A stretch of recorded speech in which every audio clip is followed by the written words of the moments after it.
Disclaimer, ये कहानी पूरी तरह से काल्पनिक है। इसमें दिखाए गए सभी कैरेक्टर्स, जगहें और घटनाएं सिर्फ राइटर की इमेजिनेशन का हिस्सा है। इस स्टोरी में कुछ मैच्योर या एडल्ट एलिमेंट्स हो सकते हैं जो सिर्फ 18+ ऑडियंस के लिए सूटेबल है। Listener description is strongly advised. हमारा मकसद किसी भी धर्म, जाति या समुदाय की भावनाओं को ठेस पहुंचाना नहीं। जी दोस्तों, कैसी लगी आपको पिछली एपिसोड? है ना एकदम जबरदस्त। तो चलिए अब इसी शानदार कहानी को आगे बढ़ाते हैं। चैप्टर 571 से 585 टुक। चैप्टर 571 कड़वे 10 साल। यश मोहन ने अपना हाथ लहराया। कोई बात नहीं दादाजी। यह जैसा कि जियोकू ने देखा कि यश मोहन यह भी देख सकता है कि उसके दादाजी कब मर रहे हैं, वह खुश हुआ। यदि यश मोहन वास्तव में अपने दादाजी की स्थिति को ठीक कर सकता है तो उनका परिवार अंततः मुक्त हो सकता है। मैं पहले असभ्य था, मेंग ज्यूशान ने अपने पोते को टोकते हुए कहा। वह जानता था कि उसका पोता क्या कहने वाला है, लेकिन उसके लिए यह कहना बेहतर था। हालांकि वह थोड़ा शर्मिंदा था। यश मोहन ने जारी रखा, मास्टर मेंग, मैंने कहा था कि मैं आपका इलाज करूंगा, और इसलिए मैं करूंगा। अगर मैं आपका इलाज नहीं करना चाहता तो आपके द्वारा कही गई कोई भी बात कुछ भी नहीं बदलेगी। हाँ, मैं बहुत हताश हूँ। आपको अब मुझे मास्टर नहीं कहना चाहिए, हालांकि मैं उस उपाधि के लायक नहीं हूँ। अगर तुम्हें कोई आपत्ति नहीं है तो बस मुझे मेरे नाम से बुलाओ, मेंग ज्यूशान ने कहा। उस मामले में मिस्टर मेंग, मुझे अपनी स्थिति के बारे में बताएं। मैं इस बात से हतप्रभ हूं कि आपका सार बहुत शक्तिशाली है और आपको कोई बीमारी नहीं है, तो आप अभी भी ऐसे क्यों हैं? निश्चित रूप से यश मोहन यह नहीं कहेगा कि मेंग ज्यूशान के आसपास मौत की ची थी। मेंग ज्यूशान परेशान दिखे और उन्होंने तुरंत पूछा, क्या आपके पास मेरे घर आकर बातचीत करने का समय होगा? यश मोहन जानता था कि मेंग ज्यूशान का क्या मतलब है, लेकिन उसके पास वास्तव में समय नहीं था, इसलिए उसने कहा, मुझे बहुत खेद है मिस्टर मेंग, मैं एक व्यस्त व्यक्ति हूँ।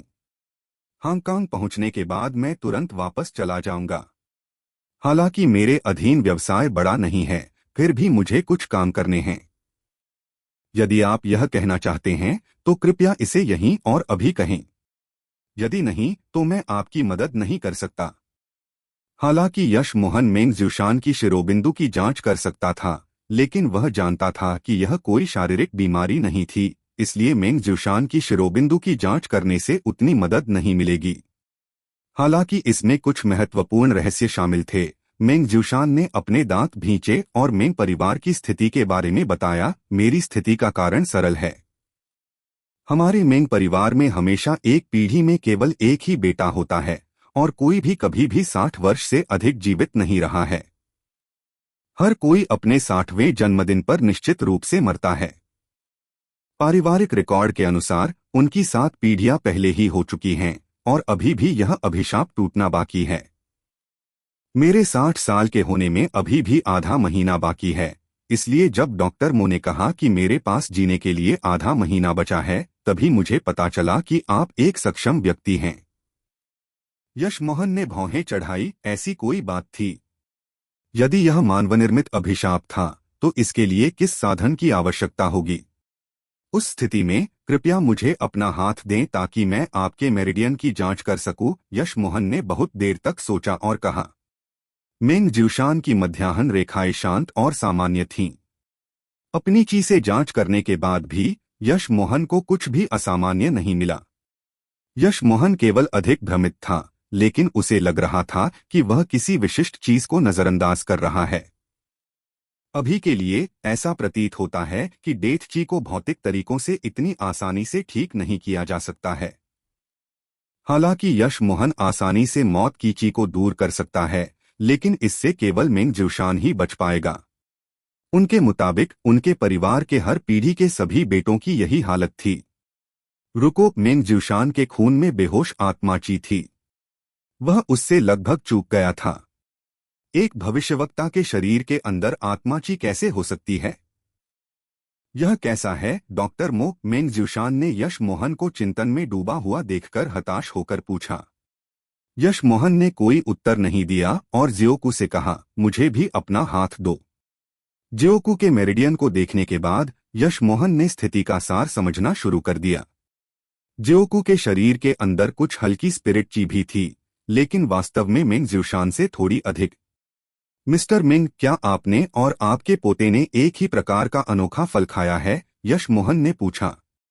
उसका दिल तेजी से धड़क रहा था। यदि इसका संबंध किसी स्पिरिट फल से है तो वह बड़ी कमाई कर रहा होगा। मेंग ज्यूशान चौंक गया और थोड़ी देर बाद अपनी मुट्ठी से सलाम किया। आपको कैसे पता चला, डॉक्टर मो? हमारे परिवार में एक विशेष प्रकार का फल होता है, लेकिन इसे खाना सुरक्षित होना चाहिए। यह हमारे पूर्वजों से चला आ रहा है और इससे पहले कि हम अपनी भाग्य बताने की कला सीखें, हमें आत्मा को खोलने की जरूरत है और इसके लिए हमें फल खाने की जरूरत है।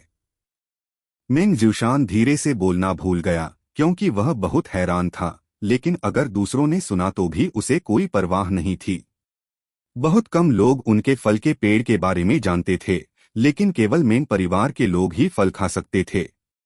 जिन अन्य लोगों ने कोशिश की वे निश्चित रूप से मरेंगे। इसकी जानकारी बहुत से लोगों को थी। क्या इसका हमारे फलों के पेड़ से कोई संबंध है? मेंग ज्यूशान ने फिर पूछा। यश मोहन ने सोचा, अगर यह वास्तव में एक स्पिरिट फल है तो इससे लोगों की उम्र लंबी होनी चाहिए, कम नहीं। सबसे पहले यश मोहन को यह पुष्टि करने की आवश्यकता थी कि क्या उनका फल एक स्पिरिट फल था। यदि इसमें स्पिरिट ची है तो यह निश्चित रूप से एक स्पिरिट फल होना चाहिए, लेकिन जीवनकाल कम करने वाले प्रभाव ने उसे संदिग्ध बना दिया। उन्होंने कहा, जरूरी नहीं कि ऐसा ही हो, लेकिन कृपया मुझे फल की विशेषताएं बताएं। मेंग ज्यूशान पहले से ही यश मोहन पर बहुत भरोसा करते थे और उनका फल का पेड़ वैसे भी कोई रहस्य नहीं था। इस फल की पकने की प्रक्रिया सामान्य पौधों से बिल्कुल अलग है। यह हर साल खिलता है लेकिन कभी फल नहीं देता। इसमें 3 फल लगने से पहले लगातार 10 साल तक फूल खिलने का इंतजार करना पड़ता है। यह फल बहुत कीमती है, लेकिन बहुत कड़वा भी है, आप इसे खा भी नहीं सकते। अगर आप जबरदस्ती करने की कोशिश करेंगे तो आप मौके पर ही बेहोश हो जाएंगे। तो अंत में हमने इसे खाने के लिए शहद का उपयोग करना शुरू कर दिया और इस तरह हमने मुश्किल से यश मोहन ने मेंग ज्यूशान को रोका। यश मोहन को यकीन था कि यह उनकी फाउंडेशन स्थापना गोली बिटर 10 ईयर्स के लिए दूसरा मुख्य घटक होना चाहिए। भले ही मेंग ज्यूशान ने उसे मेंग परिवार के पास नहीं जाने दिया, फिर भी वह जाएगा, चाहे कुछ भी हो जाए। यदि उसने इस अवसर को हाथ से जाने दिया तो वह यश मोहन नहीं होगा। मैं आपकी हालत ठीक कर सकता हूं, लेकिन मुझे आपके घर जाना होगा, यश मोहन ने कहा। किसी भी चीज को उसकी साधना की प्रगति के लिए रास्ता बनाना होगा। माँ, हमारे धैर्यवान होने के पीछे की उन धोखाधड़ी को देखो। वे इतने लंबे समय से अभिनय कर रहे हैं, फिर भी वे अभी भी आगे बढ़ रहे हैं, युवती ने तिरस्कारपूर्वक टिप्पणी की। धनी महिला चकित रह गई। वह मेंग ज्यूशान की किंवदंतियों के बारे में बहुत कुछ जानती थी। मेंग परिवार में वास्तव में कभी भी ऐसे पुरुष नहीं थे जो 60 वर्ष से अधिक जीवित रहे हों। उन्होंने कहा कि ऐसा इसलिए था क्योंकि मेंग परिवार ने बहुत सारे स्वर्गीय रहस्यों को लीक कर दिया था और यह दैवीय दंड था। यह सुनने के बाद उसे तुरंत यकीन हो गया कि दोनों आदमी अभिनय नहीं कर रहे थे। वे वास्तव में मेंग ज्यूशान और एक सक्षम युवा डॉक्टर थे। इसके अलावा मेंग ज्यूशान का अमर दाववादी जैसा दिखने का दिखावा वास्तव में नकली नहीं लगा। ऐसा सोचकर वह धनी महिला अब शांति से बैठी नहीं रह सकी। वह उठी और यश मोहन से बोली, डॉक्टर, क्या आप भी मेरी मदद कर सकते हैं? मेरी बेटी जो कह रही है उसके लिए मैं माफी मांगती हूँ। वह एक युवा छात्रा है जो बहुत सी बातें नहीं समझती, कृपया उस पर ध्यान न दें। यश मोहन मुस्कुराया, बड़ी बहन, मैं तुम्हारे इलाज में मदद करने की हिम्मत नहीं कर सकता, नहीं तो पुलिस तुरंत मेरे लिए आ जाती। यश मोहन के स्वर में व्यंग्य सुनकर महिला शर्मा गई और फिर से माफी मांगना चाहती थी, लेकिन युवा लड़की ने उसे एक बार फिर रोक दिया। माँ, आप अभी भी मुझ पर विश्वास नहीं करती। क्या आप सचमुच किसी धोखेबाज पर भरोसा करने जा रही हैं? महिला का चेहरा लाल हो गया और उसने युवा लड़की का हाथ थप्पड़ मार दिया। उसने लाल आंखों से कहा, जो यिन, मुझे पता है कि तुम मेरे फायदे के लिए काम कर रही हो, लेकिन क्या तुम सच में मुझे मरते हुए देखना चाहती हो? अगर यह नान के लिए नहीं होता तो मैं भी मर सकती थी, लेकिन अब मैं बिल्कुल नहीं मर सकती। आप मास्टर मेंग को नकली, एक सक्षम डॉक्टर को नकली कहती हैं। पैसा पैसा पैसा, क्या पैसा सचमुच आपके लिए इतना महत्वपूर्ण है? क्या तुम अब अपना सारा पैसा भी खर्च कर सकती हो? माँ, वह युवा लड़की स्तब्ध थी। उसे उम्मीद नहीं थी कि उसकी कोमल माँ इतनी क्रोधित हो जाएगी। यश मोहन ने उन दोनों पर कोई आपत्ति नहीं जताई क्योंकि उसने देखा कि लुओ डोंगशेंग चिंतित चेहरे के साथ अपनी सीट पर लौट आया था। चैप्टर 572 साधारण घोटाला। तब तक ज्यादातर लोग अपनी सीटों पर वापस आने लगे थे, लेकिन वह मोटा आदमी अभी भी वापस नहीं आया था। यश मोहन ने अनुमान लगाया कि फ्लाइट अटेंडेंट को पता चलने में ज्यादा समय नहीं लगेगा। और जाहिर है यह अच्छा नहीं था कि लुओ डोंगशेन इस तरह का व्यवहार कर रहा था। उसके चेहरे के हाव भाव के अलावा उसके शरीर के बारे में बाकी सब कुछ कह रहा था कि उसने उस आदमी को मार डाला है। मेंग ज्यूशान बाधित होने से बहुत खुश नहीं थे, लेकिन यह जानते हुए कि अन्य लोग भी उनकी स्थिति के बारे में चिंतित थे, उन्होंने सोचा कि यह समझ में आने योग्य है। मुझे क्षमा करें डॉक्टर, मुझे सचमुच खेद है, लेकिन मैं अभी मर नहीं सकता। कुछ लोग हैं जिन्हें मैं पीछे नहीं छोड़ सकती, कृपया मेरी मदद करें, अधेड़ उम्र की महिला ने यश मोहन से विनती की। क्योंकि वह बहुत चिंतित थी, उसकी आवाज अनिवार्य रूप से तेज हो रही थी और उसके आसपास के सभी लोग उसकी ओर देख रहे थे। इसी समय एक फ्लाइट अटेंडेंट भी वहां आई और महिला से माफी मांगते हुए कहा, मैडम कृपया अपनी सुरक्षा बेल्ट बांध लें और आपातकालीन स्थिति को छोड़कर अपनी सीट न छोड़े। यश मोहन ने अपना सिर रगड़ा।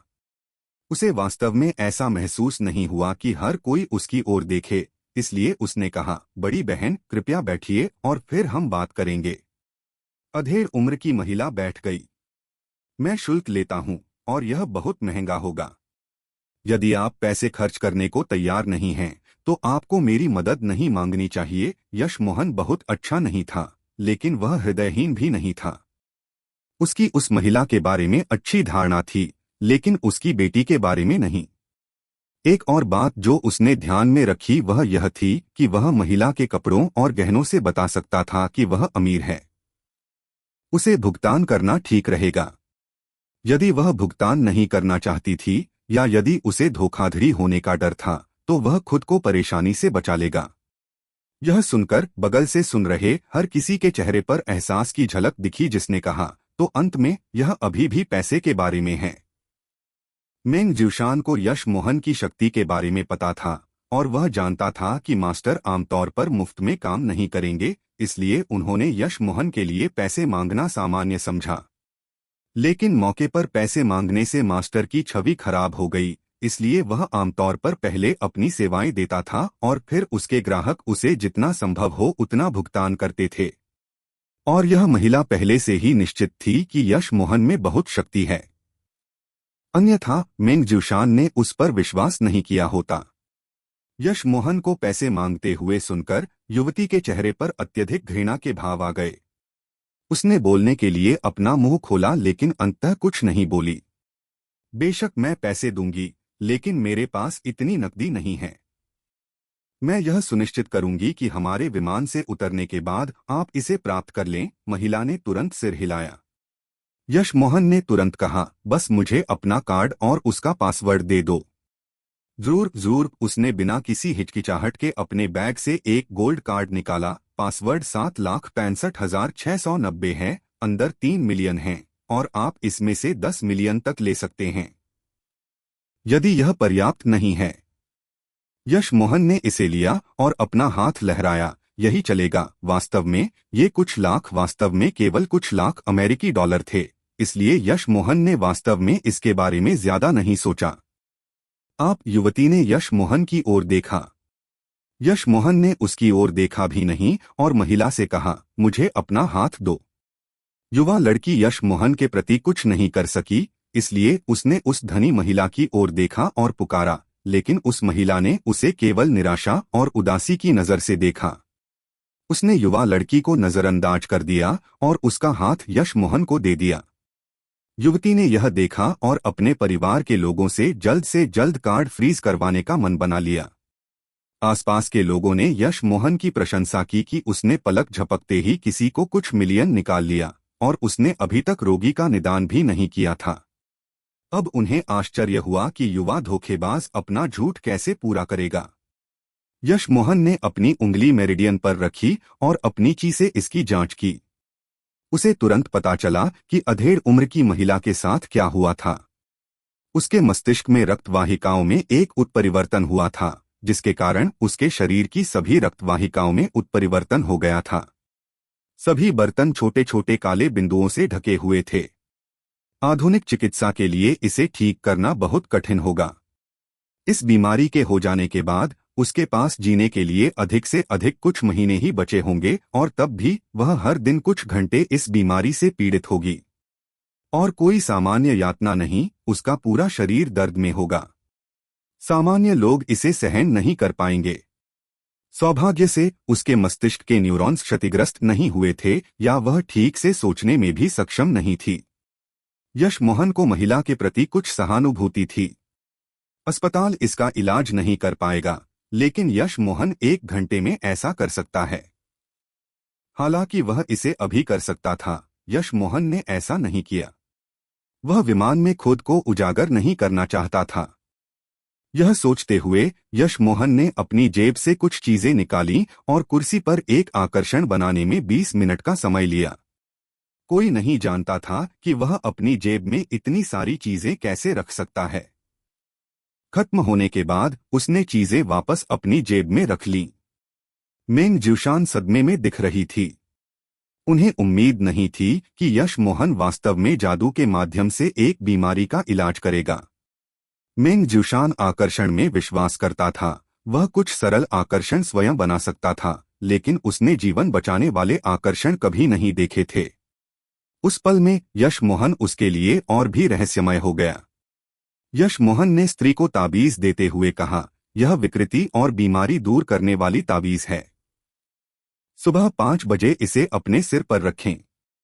कल जब आकर्षण राख में बदल जाएगा तो तुम ठीक हो जाओगी। हालांकि मध्यम आयु वर्ग की महिला वास्तव में यश मोहन में विश्वास करती थी, फिर भी वह यश मोहन को देखकर चकित थी जो उसे एक आकर्षण देता था। यदि वह उसे 1000 बार भी सिर पर रखे तो भी वह कई वर्षों तक धूल में नहीं बदलेगा। यह सोचते हुए उसने पूछा, डॉक्टर, मैं पूछना चाहती हूं कि इसे धूल में बदलने में कितना समय लगेगा। यश मोहन ने उसकी ओर देखा, आपकी स्थिति के अनुसार इसमें लगभग 30 मिनट लगने चाहिए। धूल वास्तव में आपके शरीर के अंदर जहर होगी, इसलिए आपको इसे यूं ही नहीं फेंकना चाहिए। इसे दफनाने के लिए एक दूरस्थ स्थान खोजें। इस समय कई लोगों ने घोटालों में विशेषज्ञ होने के लिए यश मोहन की सराहना की। लोगों ने सोचा कि वह उसे वहीं ठीक करने की कोशिश करेगा, फिर भी उसने समय टालने के लिए ऐसा तरीका अपनाया। जब तक महिला को पता चला कि यह सब नकली है, वह कहीं नजर नहीं आया। आखिरकार किसी से रहा नहीं गया और उसने कहा, युवक, ऐसी बातें करना अनैतिक है। तुमने उसका कार्ड ले लिया और तुम बस उसे एक आकर्षण देने जा रहे हो। यश मोहन ने इस व्यक्ति को स्कैन किया और लापरवाही से कहा, हम इस पर पारस्परिक रूप से सहमत हैं, इसका आपसे क्या लेना देना है। वैसे हालांकि मैं आपकी हालत जादू से भी ठीक कर सकता हूं, फिर भी मैं इसे आपको नहीं बेचूंगा, भले ही आप मुझे 1 करोड़ भी दे दें। हाँ, मैं भी अब बीमार हूं। आप सचमुच बहुत मजाकिया हैं, अधेड़ उम्र के व्यक्ति ने उत्तर दिया। यश मोहन ने स्पष्ट रूप से कहा, हाँ, आपको हृदय रोग का इलाज करना बहुत मुश्किल है। वह आदमी उठना चाहता था और यश मोहन से लड़ना चाहता था, लेकिन उसके बगल में कुछ लोगों ने उसे रोक दिया। उसके पास इतना मजबूत शरीर था, फिर भी इस युवा धोखेबाज ने कहा कि उसे दिल की बीमारी है। बकवास। फिर अधेड़ उम्र के आदमी ने महिला से कहा, बड़ी बहन, आपको धोखाधड़ी से सावधान रहने की जरूरत है, आजकल धोखाधड़ी बहुत हो गई है। महिला मुस्कुराई, लेकिन कोई जवाब नहीं दिया। वह आदमी केवल अपना सिर हिला सकता था। उसे एहसास हुआ कि वह वास्तव में अपने काम पर ध्यान नहीं दे रहा है। उसी समय यश मोहन ने देखा कि एक फ्लाइट अटेंडेंट खाली सीट के बारे में पूछने लगी। चैप्टर 573 सहायता। जल्द ही दो गुप्त एयरलाइन पुलिस अधिकारी प्रकट हुए और विमान के कप्तान ने माइक्रोफोन के माध्यम से कहा, प्रिय यात्रियों, हमारी उड़ान में आपका स्वागत है। मैं आपका कप्तान बोल रहा हूं, मेरा नाम यू येमिंग है। मुझे खेद के साथ आपको सूचित करना पड़ रहा है कि इस विमान में एक हत्या हो गई है। शौचालय में एक यात्री की मौत हो गई थी, इसलिए सभी की सुरक्षा सुनिश्चित करने के लिए कृपया विमान के उतरने के तुरंत बाद अपनी सीटें न छोड़े। विमान में तुरंत अफरा-तफरी मच गई। हर कोई चिंतित हो गया कि कहीं लोग विमान का अपहरण करने की कोशिश तो नहीं कर रहे हैं। यश मोहन ने लुओ डोंगशेन को स्कैन किया। हालांकि वह स्पष्ट रूप से घबराया हुआ था, फिर भी वह अधिकांश यात्रियों की तुलना में बहुत बेहतर था। लेकिन यश मोहन ने तुरंत निर्णय लिया कि इस लुओ डोंगशेन में हत्यारा बनने की कोई क्षमता नहीं है। उसने अभी भी उस बंदूक को अपने पास रखा हुआ था। यश मोहन ने अपना सिर हिलाया। टारगेट को मारने के बाद बंदूक क्यों रखें? वह पकड़ने के लिए कह रहा था। लेकिन फिर उन्होंने सोचा कि लुओ डोंगशेन के पास बंदूक रखने का एक कारण हो सकता है। उसकी तरफ का फ्लाइट अटेंडेंट उत्सुकता से एक ट्रॉली को धक्का दे रहा था और ऐसा लग रहा था कि वह बंदूक को स्थानांतरित करने के लिए ट्रॉली का उपयोग करना चाहता था। लेकिन किसी कारण से एक अलग फ्लाइट अटेंडेंट को स्थिति के बारे में उसकी अपेक्षा से पहले पता चला। उसे तुरंत बंदूक से निपटना चाहिए था। शायद उसे अपना फिंगरप्रिंट लीक होने का डर था। लेकिन क्या वह इसे पानी से नहीं धो सकता था? या फिर उंगलियों के निशानों को पानी से धोना असंभव था? लेकिन फिर भी मृत व्यक्ति पर उसकी उंगलियों के निशान तो होंगे ही, है ना? अचानक यश मोहन को याद आया कि उसकी उंगलियों के निशान अभी भी बंदूक पर थे और उसने शाप दिया। वह किसी से नहीं डरता था, लेकिन यह उड़ान संवेदनशील थी और अगर किसी ने जांच की तो उन्हें पता चल सकता है कि वह यश मोहन था। यदि अमेरिका को पता होता कि यश मोहन सैन फ्रांसिस्को गया था तो उन्हें डकैतियों के लिए उस पर संदेह हो सकता था। मेंग ज्यूशान एकमात्र अन्य व्यक्ति था जो जानता था कि हत्यारा कौन था, लेकिन उसने कप्तान के शब्दों को भी नहीं सुना क्योंकि उसने ध्यान से यश मोहन से सभी प्रकार के प्रश्न पूछे थे। हालांकि उन्हें बिटर 10 ईयर्स में अधिक रुचि थी, यश मोहन को मेंग ज्यूशान की भाग्य बताने की कला में भी रुचि थी। दोनों के बीच की बातचीत सुनकर अमीर महिला और सवाल पूछना चाहती थी, लेकिन उसे डर था कि यश मोहन उससे नाराज हो जाएगा, इसलिए उसने कुछ नहीं कहा। लेकिन वह अब अपनी बेटी से बात नहीं करती थी। कोई देख सकता था कि वह उससे कितनी निराश थी। हत्या के बाद विमान में माहौल अजीब हो गया। सभी लोगों ने अपना ध्यान अपने बगल के लोगों पर केंद्रित किया, इस डर से कि वे हत्यारे के साथ बैठे थे। कुछ और पुलिसकर्मी सामने आए। कोई भी संदेह नहीं करना चाहता था, इसलिए जो लोग शौचालय जाना चाहते थे वे भी जाने की इच्छा का विरोध करते थे। कुछ घंटों बाद विमान हांगकांग अंतर्राष्ट्रीय हवाई अड्डे पर उतरा। यात्रियों को उतरना पड़ा और उन्हें लगाए गए अस्थायी डिटेक्टर से गुजरना पड़ा। यदि किसी हथियार का पता चला तो डिटेक्टर अलार्म बजा देगा। लुओ डोंगशेन को स्पष्ट रूप से इसका एहसास हुआ और उसका चेहरा बहुत खराब लग रहा था। उसकी योजना के मुताबिक पिस्तौल पहले ही हटा देनी चाहिए थी। उन्हें उम्मीद नहीं थी कि हत्या का खुलासा इतनी जल्दी हो जाएगा। जैसा कि यश मोहन ने यह देखा, वह जानता था कि लुओ डोंगशेन के पास बंदूक छिपाने का कोई रास्ता नहीं था, इसलिए वह केवल बंदूक ले सकता था और उसे अपनी अंगूठी में रख सकता था जब वे एक साथ विमान से उतर गए। जब लुओ डोंगशेन डिटेक्टर के पास से गुजरा और कोई अलार्म नहीं बजा तो उसे अपने कानों पर संदेह होने लगा। वह एक पल के लिए स्तब्ध रह गया क्योंकि उसके अवचेतन रूप से फोयर में जाने से पहले बगल के लोगों ने उसे धक्का दे दिया था। उसने उस स्थान को महसूस किया जहां उसने बंदूक रखी थी, लेकिन वह गायब थी। उसे संदेह था कि उसने इसे सीटों पर छोड़ दिया होगा, लेकिन वह अब वापस जाकर जांच नहीं कर सका। फ्लाइट अटेंडेंट जो लुओ डोंगशेन की तरफ थी, वह भी बहुत चिंतित थी, इसलिए जब उसने लुओ डोंगशेन को ठीक होते देखा तो वह बहुत खुश हुई। यश मोहन के जाने से पहले उसने लुओ डोंगशेन को लड़की से यह कहते हुए सुना कि उन्हें लौकिक चंद्रभूमि को देखने जाना चाहिए। यश मोहन ने सिर हिलाया। ऐसा लग रहा था जैसे लौकिक चंद्रभूमि काफी प्रसिद्ध था, जो सभी प्रकार के सक्षम लोगों को आकर्षित करने के लिए अच्छा था। हालांकि वे जानते थे कि अपराधी यात्रियों में से ही था, लेकिन उनके पास कोई आपत्तिजनक सबूत नहीं था और लगभग सभी लोग शौचालय गए थे, इसलिए किसी को नहीं पता था कि मोटा आदमी कब मारा गया होगा। यात्रियों को वहां नहीं रखा जा सकता था, इस बात का तो जिक्र ही नहीं किया जा सकता था कि उनमें महत्वपूर्ण लोग भी थे और उन्हें किसी मृत व्यापारी के लिए वहां रोका नहीं जा सकता था। इसलिए एक साधारण साक्षात्कार के बाद सभी लोग चले गए। लुओ डोंगशेन के जाने से पहले यश मोहन ने फिर से उस पर बंदूक रख दी। धनी महिला के जाने से पहले उसने कई बार यश मोहन के प्रति आभार व्यक्त किया। हालांकि वह अभी तक ठीक नहीं हुई थी, लेकिन वह यश मोहन की आंखों से बता सकती थी कि यश मोहन ने उसके साथ कोई घोटाला नहीं किया था। फिर भी वह युवा लड़की अधिक से अधिक अधीर हो रही थी। मेंग ज्यूशान का मामला अचानक सामने आने के कारण यश मोहन को कड़वे 10 साल देखने के लिए मेंग परिवार के पास जाना पड़ा। इसलिए वह मेंग ज्यूशान के पीछे पीछे उनके घर तक गया। मेंग परिवार पहले हुझोंग प्रांत में था, लेकिन सांस्कृतिक क्रांति के दौरान वे हांगकांग चले गए। चैप्टर 574 अफसोस की कोई दवा नहीं। उस अधेड़ उम्र की महिला ने सावधानी से आकर्षण हटा दिया और आह भरते हुए कहा, जियो यिन, चीन में बहुत सारे सक्षम लोग हैं।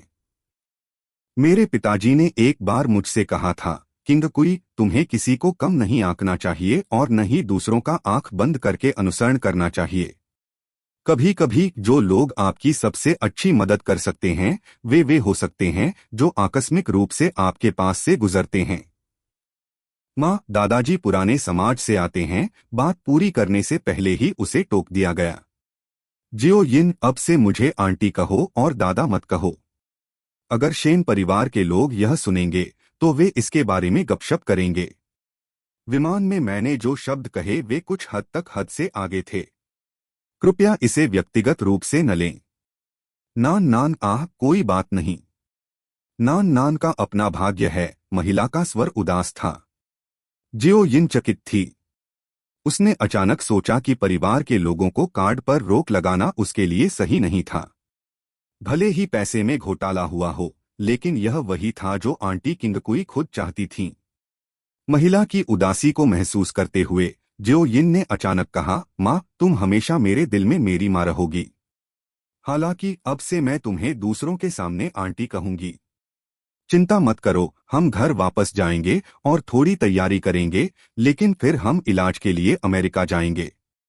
मेरा मानना है कि आप निश्चित रूप से बेहतर हो सकती हैं। जहां तक नान नान की बात है, चिंता मत करो, मैं उसकी देखभाल कर सकती हूं।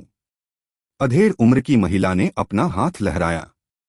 काफी देर रुकने के बाद उन्होंने कहा, चाहे इस बार मैं बेहतर हो या नहीं, मैं अब इलाज के लिए वापस नहीं जाऊंगी।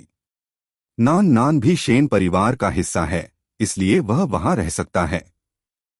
लेकिन मैं स्पष्ट रूप से बहुत लंबे समय से नश्वर दुनिया में हूं, मुझे इन चीजों के बारे में नहीं सोचना चाहिए। माँ, आप, जियो यिन ने अधेड़ उम्र की महिला की ओर देखा और देखा कि नन बनने का उसका निर्णय कितना मजबूत था। अधेड़ उम्र की महिला ने कुछ देर तक बात नहीं की और चुप हो गई। अर्घ, जियो यिन अचानक चिल्लाई और जमीन पर गिर गई। क्या हुआ जियो यिन? अधेड़ उम्र की महिला अपनी नींद से जाग गई और जल्दी से जियो यिन को उठने में मदद की। मेरे पेट में बहुत दर्द हो रहा है, जियो यिन चिल्लाई। उस समय मध्यम आयु वर्ग की महिला और जियो यिन दोनों को कुछ याद आ रहा था और उन्होंने उसी समय दीवार पर लगी घड़ी की ओर देखा। रात के 12 बजे थे, आधी रात थी। विमान में मौजूद युवा डॉक्टर ने कहा था कि उसके पेट में 2 घंटे तक दर्द रहेगा। मैं डॉक्टर को बुलाऊंगी। अधेड़ उम्र की महिला ने जवान लड़की को बिस्तर पर दर्द से कराहते हुए देखा और बहुत चिंतित हुई। नहीं माँ, जियो यिन ने अपनी माँ का हाथ खींचा। उस व्यक्ति ने कहा कि यह केवल 2 घंटे तक चलेगा। मैं 2 घंटे बाद ठीक हो जाऊंगी। हम कल देखेंगे। मध्यम आयु वर्ग की महिला ने यश मोहन के शब्दों पर विश्वास किया और जियो यिन की वर्तमान स्थिति ने साबित कर दिया कि युवक के शब्द सही थे। क्या वह कोई जादुई डॉक्टर नहीं था? उसने आह भरी, अगर जियो यिन ने उसके साथ ऐसा व्यवहार नहीं किया होता तो शायद वह उसे इस दर्द से बचा सकती थी। जियो यिन को लगा कि उसका दर्द बेहतर हो गया है और उसने पूछा, माँ क्या ऐसा हो सकता है कि उसने जानबूझकर मेरे पेट को चोट पहुंचाई हो? जियो यिन ऐसा मत कहो। उस युवा जादुई डॉक्टर ने आपको छुआ तक नहीं, वह आपके पेट को कैसे नुकसान पहुंचा सकता है?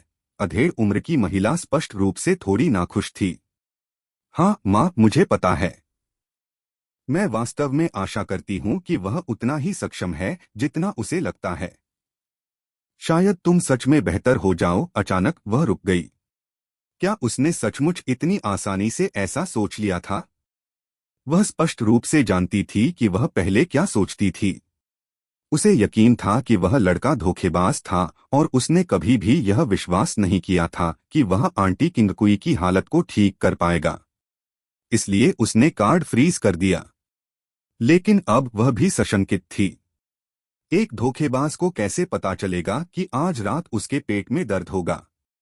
काफी देर के बाद जियो यिन रेंग कर आई और बोली, मैं अब ठीक हूं। मेरे पेट में अब दर्द नहीं होता। दोनों ने घड़ी की ओर देखा तो रात के 2 बज रहे थे। ठीक 2 घंटे हो गए थे। माँ, युवती ने पुकारा। दोनों काफी देर तक बिना कुछ बोले एक दूसरे को देखते रहे। युवक ने जो कुछ कहा उसकी पुष्टि हो गई। अगर यह सिर्फ एक अनुमान था तो उसकी किस्मत बहुत बेतुकी थी। माँ, आप उस आकर्षण को अपने सिर पर रखकर कोशिश क्यों नहीं करती? जियो यिन अचानक वास्तव में देखना चाहती थी कि क्या वह आकर्षण काम करेगा। अधेड़ उम्र की महिला ने अपना सिर हिलाया। अभी सुबह के 5 बजे नहीं हैं। उन्होंने कहा कि सुबह के 5 बजे होंगे, इसलिए मैं तब तक इंतजार करूंगी। जियो यिन ने एक बार भी बहस नहीं की और सिर हिलाया। 3 घंटे जल्दी बीत गए और सुबह के 5 बज गए। अधेड़ उम्र की महिला ने ताबीज उठाया और श्रद्धापूर्वक अपने सिर पर रख लिया।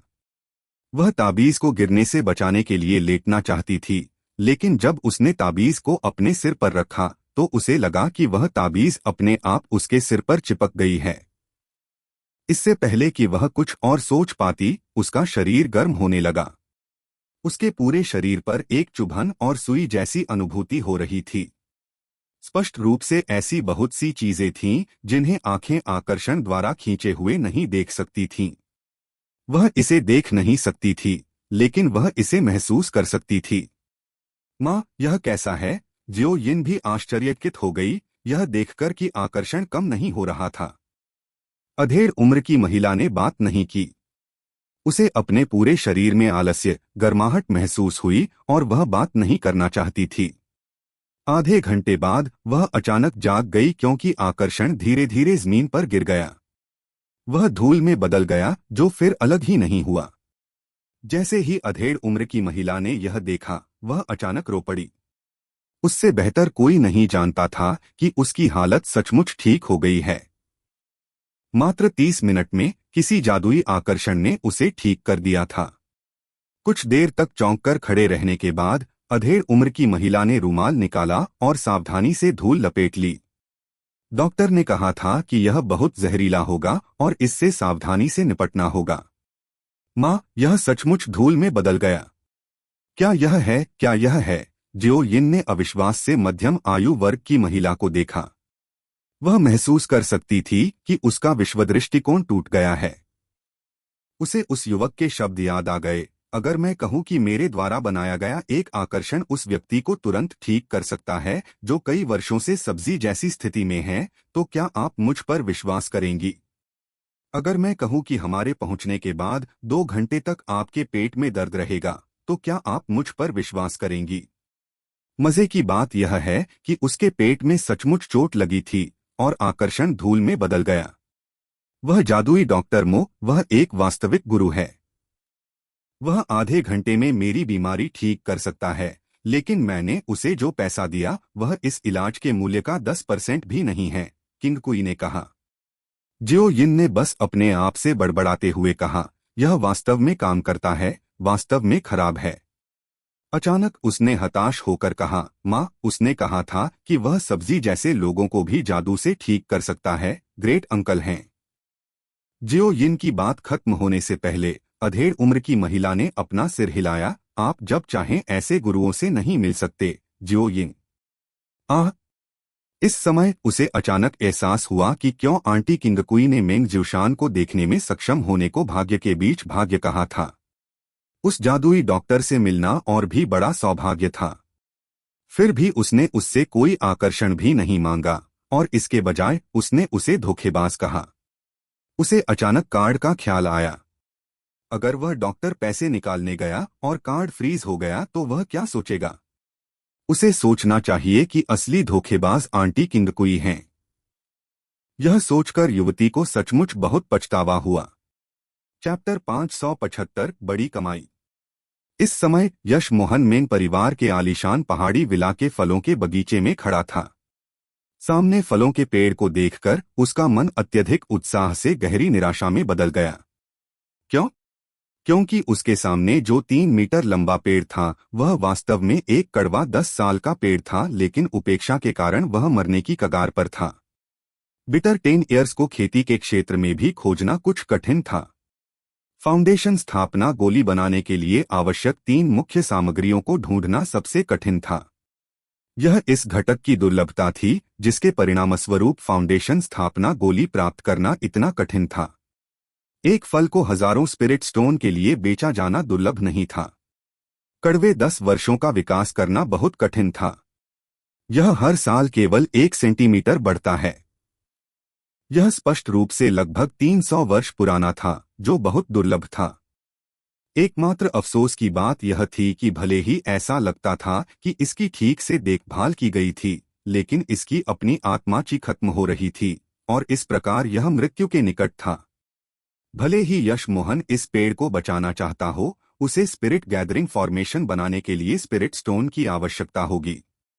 लेकिन अगर उसके पास स्पिरिट स्टोन भी हो तो भी वह उन्हें भवन निर्माण के लिए बर्बाद नहीं कर पाएगा, वह उनका उपयोग खेती के लिए करेगा। लेकिन इसका मतलब यह भी था कि मेंग परिवार के पास कड़वे 10 वर्षों को 300 वर्षों तक जीवित रखने में सक्षम होने के लिए काफी कौशल था। कड़वे 10 वर्षों के बारे में एक कहावत थी, खिलने के लिए 10 साल, फल लगने के लिए एक सुबह। दिल में कड़वा लेकिन दाव में मीठा। साधना क्षेत्र में आपको तभी उचित कृषक माना जाता था जब आप मूल स्थापना अवस्था में पहुंच जाते थे। यदि कोई बुनियादी स्थापना की स्थिति तक पहुंचना चाहता है तो कड़वे 10 साल जरूरी थे। डॉक्टर मो मेंग ज्यूशान ने देखा कि यश मोहन कड़वे 10 वर्षों के सामने खड़ा है और निराशा में आहें भर रहा है, इसलिए उसने पुकारा।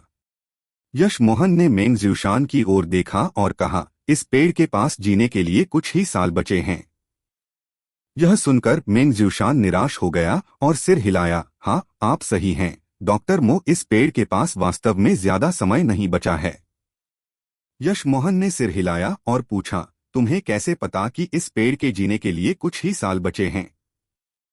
यह वही है जो मेरे पूर्वजों ने कहा था। जब यह पेड़ उस स्थान को छोड़ देगा जहां यह बड़ा हुआ था, तो यह केवल 300 वर्षों तक जीवित रहेगा। उन 300 वर्षों में केवल कुछ ही वर्ष शेष हैं। मेंग ज्यूशान को दुख हुआ। यह पेड़ मेंग परिवार के लिए बहुत महत्वपूर्ण था। उस जगह को छोड़ दे जहां वह पली-बढ़ी, तो क्या यह उसकी जन्मस्थली नहीं है? यह पेड़ आपके पूर्वजों ने नहीं लगाया था। उस स्थिति में आप इसे 300 वर्षों तक कैसे जीवित रहने दे सकते हैं? यश मोहन हतप्रभ था। यह एक चमत्कार था। हाँ, जब मेरे पूर्वज को पहली बार पेड़ मिला तो वह 3 इंच से भी कम बड़ा था, लेकिन उन्होंने इसे 1 मीटर मिट्टी खोदकर निकाला और ले आए। यश मोहन अब समझ गया, इतनी अधिक धरती खोदने से इसके विकास पर कोई असर नहीं पड़ेगा, लेकिन इतने वर्षों के बाद मूल धरती से सभी पोषक तत्व अवशोषित हो गए थे और अब यह मर रहा था। फिर मेंग ज्यूशान ने कहा, जब हम इसे हांगकांग ले गए तो हमने इसके चारों ओर 6 मीटर मिट्टी खोदी और इसे यहाँ भेज दिया, और अब हमारे पास इसे बचाने का कोई रास्ता नहीं है। यश मोहन ने अचानक कुछ सोचा और पूछा, तुम्हारे पूर्वज को यह पेड़ कहाँ मिला था? यह सुनकर मेंग ज्यूशान के चेहरे पर दर्द दिख रहा था। यश मोहन बता सकता था कि वह वास्तव में यह कहना नहीं चाहता था, इसलिए उसने तुरंत कहा, मैं आपके मेंग परिवार की बीमारी का इलाज कर सकता हूं जब तक आप मुझे बता सकते हैं कि आपको पेड़ कहाँ मिला। कड़वे 10 साल प्रचुर मात्रा में स्पिरिट ची वाली जगह से आए होंगे। यश मोहन को मेंग परिवार की बीमारी के बारे में कुछ समझ थी, यह उनके पूर्वज द्वारा गलत तरीके से कड़वे 10 साल खाने के कारण हुआ था। कड़वे 10 साल शहद के साथ नहीं खाए जा सकते। यदि स्पिरिट ची की कमी थी तो इसे औषधीय सूप या गोली में बनाना सबसे अच्छा था। अन्यथा यह व्यक्ति को स्वस्थ बनाने के बावजूद जीवन शक्ति में रुकावट पैदा कर सकता है। और यदि स्पिरिट ची प्रचुर मात्रा में होती तो जीवन शक्ति अवरुद्ध नहीं होती। यदि कड़वे 10 साल सूख नहीं गए थे तो यश मोहन के लिए बीमारी का इलाज करना कठिन होगा, लेकिन चूंकि वह सूख गया था इसलिए उसे केवल उनकी जीवन शक्ति को अवरुद्ध करने वाली आत्मा ची को नष्ट करने की आवश्यकता थी। वैसे भी उन्हें अब कड़वे 10 साल नहीं खाने पड़ेंगे। धन्यवाद। डॉक्टर मो मेंग ज्यूशान इन शब्दों का इंतजार कर रहा था। जब हमारे पूर्वज को जगह मिली तो वहां 2 पेड़ थे और एक पहले से ही 5 मीटर लंबा था। यश मोहन हिल गया। 2 एक तब पहले से ही 5 मीटर लंबा था तो अब 300 साल बीत चुके हैं। क्या वह पेड़ 800 साल पुराना नहीं होगा? 800 साल पुराना कड़वा 10 साल। यश मोहन का दिल तीव्रता से जल गया। अगर वह उसे हासिल करने में कामयाब हो गया तो वह बड़ी कमाई करेगा। उस पेड़ के एक फल की कीमत 1 लाख स्पिरिट स्टोन से अधिक होगी। मेंग ज्यूशान बता सकते हैं कि यश मोहन को पेड़ में बहुत दिलचस्पी थी और उन्होंने आगे कहा, हाँ, मेरे पूर्वज केवल छोटा पेड़ ही ले सकते थे, लेकिन उन्होंने बाद में बड़ा पेड़ लेने के लिए वापस जाने का फैसला किया, लेकिन उन्हें वह पेड़ नहीं मिला। यह बादलों के समुद्र में डुआनहेंग पर्वतमाला की गहराई में था। पूर्वज ने कहा कि उन्होंने प्राकृतिक नॉर्थ स्पून 7 स्टार्स का निर्माण देखा है, लेकिन हमारे पूर्वजों को 200 वर्षों की तलाश के बाद भी कुछ भी नहीं मिल पाया है। यश मोहन थोड़ा शांत हुआ, लेकिन उसे उस जगह जाना ही था, चाहे कुछ भी हो। यश मोहन ने शांति से कहा, ठीक है, अब मुझे अपने मेंग परिवार की भाग्य बताने वाली कला सुनाओ ताकि पता चल सके कि समस्या कहाँ है। यश मोहन को पहले से ही पता था कि समस्या कहाँ है, लेकिन वह पूरे में परिवार को बचा रहा था, इसलिए उसने उनसे कुछ लेना उचित समझा। मेंग ज्यूशान को कुछ भी संदेह नहीं हुआ। उनका मानना था कि मेंग परिवार की भाग्य बताने की कला को केवल एक बार सुनकर सीखने का कोई तरीका नहीं है।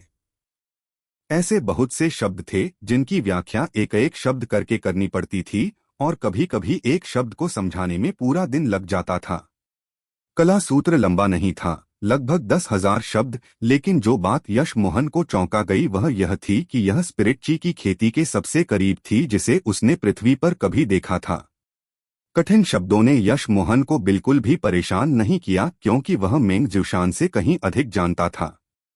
इस कला ने यश मोहन को 9 मून सेक्ट में देखी गई किताब से कहीं अधिक प्रेरणा दी। इससे उसे बहुत कुछ समझ आ गया था और यदि वह अब एकांत प्रशिक्षण में वापस जाता तो उसे कुछ सफलता भी मिल सकती थी। यात्रा समय की बर्बादी नहीं थी। ठीक है, अब मैं समझ गया। अपने परिवार के सभी पुरुष सदस्यों को बुलाएं। मैं आपकी इस बीमारी को दूर कर दूंगा क्योंकि पेड़ अब और जीवित नहीं रह सकता था। यश मोहन ने उन्हें फल खाना बंद करने के लिए नहीं कहा। मेंग ज्यूशान को खुशी हुई कि यश मोहन मदद करने को तैयार था। उनके परिवार में उतने अधिक पुरुष नहीं थे, केवल 6 थे, इसलिए यश मोहन को उनके अंदर की सघन आत्मा ची को दूर करने के लिए अधिक समय की आवश्यकता नहीं थी। जहां तक मेंग परिवार की महिलाओं की बात है, यश मोहन ने परिवार को उसके लिए कुछ दवा बनाने का नुस्खा दिया। आखिरकार मेंग ज्यूशान ने एक बड़ी राशि वाला चेक निकाला, लेकिन यश मोहन ने अस्वीकार कर दिया। हालांकि यह बहुत सारा पैसा था, लेकिन यश मोहन के लिए यह कुछ भी नहीं था। इसके अलावा वह पहले ही मेंग ज्यूशान से काफी कुछ हासिल कर चुका था। वास्तव में एक गुरु मेंग ज्यूशान ने देखा कि यश मोहन ने विमान में उस अमीर महिला से 3 मिलियन मांगे होंगे, लेकिन उसने चेक पर लाखों की राशि अस्वीकार कर दी और इससे यश मोहन के बारे में उसकी धारणा बहुत बदल गई। डुआनहेंग रेंज नॉर्थ स्पून 7 स्टार्स वह प्रवेश द्वार जैसा क्यों लग रहा था जिसके बारे में लो जुआन ने बात की थी। चैप्टर 574 अफसोस की कोई दवा नहीं। उस अधेड़ उम्र की महिला ने सावधानी से आकर्षण हटा दिया और आह भरते हुए कहा, जियो यिन, चीन में बहुत सारे सक्षम लोग हैं। मेरे पिताजी ने एक बार मुझसे कहा था, किंग कुई, तुम्हें किसी को कम नहीं आंकना चाहिए और न ही दूसरों का आंख बंद करके अनुसरण करना चाहिए। कभी कभी जो लोग आपकी सबसे अच्छी मदद कर सकते हैं वे हो सकते हैं जो आकस्मिक रूप से आपके पास से गुजरते हैं। माँ, दादाजी पुराने समाज से आते हैं, बात पूरी करने से पहले ही उसे टोक दिया गया। जियो यिन, अब से मुझे आंटी कहो और दादा मत कहो। अगर शेन परिवार के लोग यह सुनेंगे तो वे इसके बारे में गपशप करेंगे। विमान में मैंने जो शब्द कहे वे कुछ हद से आगे थे। कृपया इसे व्यक्तिगत रूप से न लें। नान नान, आह, कोई बात नहीं। नान नान का अपना भाग्य है। महिला का स्वर उदास था। जियो यिन चकित थी। उसने अचानक सोचा कि परिवार के लोगों को कार्ड पर रोक लगाना उसके लिए सही नहीं था।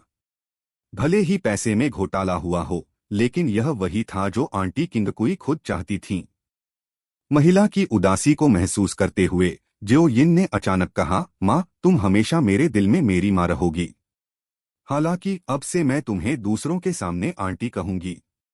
चिंता मत करो, हम घर वापस जाएंगे और थोड़ी तैयारी करेंगे, लेकिन फिर हम इलाज के लिए अमेरिका जाएंगे। मेरा मानना है कि आप निश्चित रूप से बेहतर हो सकती हैं। जहां तक नान नान की बात है, चिंता मत करो, मैं उसकी देखभाल कर सकती हूं। अधेड़ उम्र की महिला ने अपना हाथ लहराया। काफी देर रुकने के बाद उन्होंने कहा, चाहे इस बार मैं बेहतर हो या नहीं, मैं अब इलाज के लिए वापस नहीं जाऊंगी। नान नान भी शेन परिवार का हिस्सा है, इसलिए वह वहां रह सकता है। लेकिन मैं स्पष्ट रूप से बहुत लंबे समय से नश्वर दुनिया में हूं, मुझे इन चीजों के बारे में नहीं सोचना चाहिए। माँ, आप, जियो यिन ने अधेड़ उम्र की महिला की ओर देखा और देखा कि नन बनने का उसका निर्णय कितना मजबूत था। अधेड़ उम्र की महिला ने कुछ देर तक बात नहीं की और चुप हो गई। अर्घ, जियो यिन अचानक चिल्लाई और जमीन पर गिर गई। क्या हुआ? जियो यिन, अधेड़ उम्र की महिला अपनी नींद से जाग गई और जल्दी से जियो यिन को उठने में मदद की। मेरे पेट में बहुत दर्द हो रहा है, जियो यिन चिल्लाई। उस समय मध्यम आयु वर्ग की महिला और जियो यिन दोनों को कुछ याद आ रहा था और उन्होंने उसी समय दीवार पर लगी घड़ी की ओर देखा। रात के 12 बजे थे, आधी रात थी। विमान में मौजूद युवा डॉक्टर ने कहा था कि उसके पेट में 2 घंटे तक दर्द रहेगा। मैं डॉक्टर को बुलाऊंगी। अधेड़ उम्र की महिला ने जवान लड़की को बिस्तर पर दर्द से कराहते हुए देखा और बहुत चिंतित हुई। नहीं माँ, जियो यिन ने अपनी माँ का हाथ खींचा। उस व्यक्ति ने कहा कि यह केवल 2 घंटे तक चलेगा। मैं 2 घंटे बाद ठीक हो जाऊंगी। हम कल देखेंगे। मध्यम आयु वर्ग की महिला ने यश मोहन के शब्दों पर विश्वास किया और जियो यिन की वर्तमान स्थिति ने साबित कर दिया कि युवक के शब्द सही थे। क्या वह कोई जादुई डॉक्टर नहीं था? उसने आह भरी, अगर जियो यिन ने उसके साथ ऐसा व्यवहार नहीं किया होता तो शायद वह उसे इस दर्द से बचा सकती थी। जियो यिन को लगा कि उसका दर्द बेहतर हो गया है और उसने पूछा, माँ, क्या ऐसा हो सकता है कि उसने जानबूझकर मेरे पेट को चोट पहुंचाई हो? जियो यिन, ऐसा मत कहो। उस युवा जादुई डॉक्टर ने आपको छुआ तक नहीं, वह आपके पेट को कैसे नुकसान पहुंचा सकता है? अधेड़ उम्र की महिला स्पष्ट रूप से थोड़ी नाखुश थी। हाँ माँ, मुझे पता है। मैं वास्तव में आशा करती हूँ कि वह उतना ही सक्षम है जितना उसे लगता है। शायद तुम सच में बेहतर हो जाओ। अचानक वह रुक गई। क्या उसने सचमुच इतनी आसानी से ऐसा सोच लिया था? वह स्पष्ट रूप से जानती थी कि वह पहले क्या सोचती थी। उसे यकीन था कि वह लड़का धोखेबाज था और उसने कभी भी यह विश्वास नहीं किया था कि वह आंटी किंगकुई की हालत को ठीक कर पाएगा। इसलिए उसने कार्ड फ्रीज कर दिया। लेकिन अब वह भी सशंकित थी। एक धोखेबाज को कैसे पता चलेगा कि आज रात उसके पेट में दर्द होगा? काफी देर के बाद जियो यिन रेंग कर आई और बोली, मैं अब ठीक हूं। मेरे पेट में अब दर्द नहीं होता। दोनों ने घड़ी की ओर देखा तो रात के 2 बज रहे थे। ठीक 2 घंटे हो गए थे। माँ, युवती ने पुकारा। दोनों काफी देर तक बिना कुछ बोले एक दूसरे को देखते रहे। युवक ने जो कुछ कहा उसकी पुष्टि हो गई। अगर यह सिर्फ एक अनुमान था तो उसकी किस्मत बहुत बेतुकी थी। माँ, आप उस आकर्षण को अपने सिर पर रखकर कोशिश क्यों नहीं करती? जियो यिन अचानक वास्तव में देखना चाहती थी कि क्या वह आकर्षण काम करेगा। अधेड़ उम्र की महिला ने अपना सिर हिलाया। अभी सुबह के 5 बजे नहीं हैं। उन्होंने कहा कि सुबह के 5 बजे होंगे, इसलिए मैं तब तक इंतजार करूंगी। जियो यिन ने एक बार भी बहस नहीं की और सिर हिलाया। 3 घंटे जल्दी बीत गए और सुबह के 5 बज गए। अधेड़ उम्र की महिला ने ताबीज उठाया और श्रद्धापूर्वक अपने सिर पर रख लिया। वह ताबीज को गिरने से बचाने के लिए लेटना चाहती थी, लेकिन जब उसने ताबीज को अपने सिर पर रखा तो उसे लगा कि वह ताबीज अपने आप उसके सिर पर चिपक गई है। इससे पहले कि वह कुछ और सोच पाती, उसका शरीर गर्म होने लगा। उसके पूरे शरीर पर एक चुभन और सुई जैसी अनुभूति हो रही थी। स्पष्ट रूप से ऐसी बहुत सी चीजें थीं जिन्हें आंखें आकर्षण द्वारा खींचे हुए नहीं देख सकती थीं। वह इसे देख नहीं सकती थी, लेकिन वह इसे महसूस कर सकती थी। माँ, यह कैसा है? जियो यिन भी आश्चर्यचकित हो गई, यह देखकर कि आकर्षण कम नहीं हो रहा था। अधेड़ उम्र की महिला ने बात नहीं की। उसे अपने पूरे शरीर में आलस्य, गर्माहट महसूस हुई और वह बात नहीं करना चाहती थी। आधे घंटे बाद वह अचानक जाग गई क्योंकि आकर्षण धीरे धीरे जमीन पर गिर गया। वह धूल में बदल गया, जो फिर अलग ही नहीं हुआ। जैसे ही अधेड़ उम्र की महिला ने यह देखा, वह अचानक रो पड़ी। उससे बेहतर कोई नहीं जानता था कि उसकी हालत सचमुच ठीक हो गई है। मात्र 30 मिनट में किसी जादुई आकर्षण ने उसे ठीक कर दिया था। कुछ देर तक चौंककर खड़े रहने के बाद अधेड़ उम्र की महिला ने रुमाल निकाला और सावधानी से धूल लपेट ली। डॉक्टर ने कहा था कि यह बहुत जहरीला होगा और इससे सावधानी से निपटना होगा। माँ, यह सचमुच धूल में बदल गया। क्या यह है? क्या यह है? जियो यिन ने अविश्वास से मध्यम आयु वर्ग की महिला को देखा।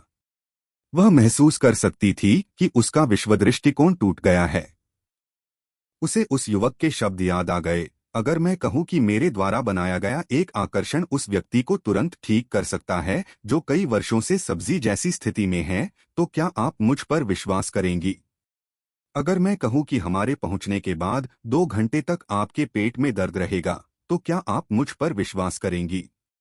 मजे की बात यह है कि उसके पेट में सचमुच चोट लगी थी और आकर्षण धूल में बदल गया। वह जादुई डॉक्टर मो, वह एक वास्तविक गुरु है।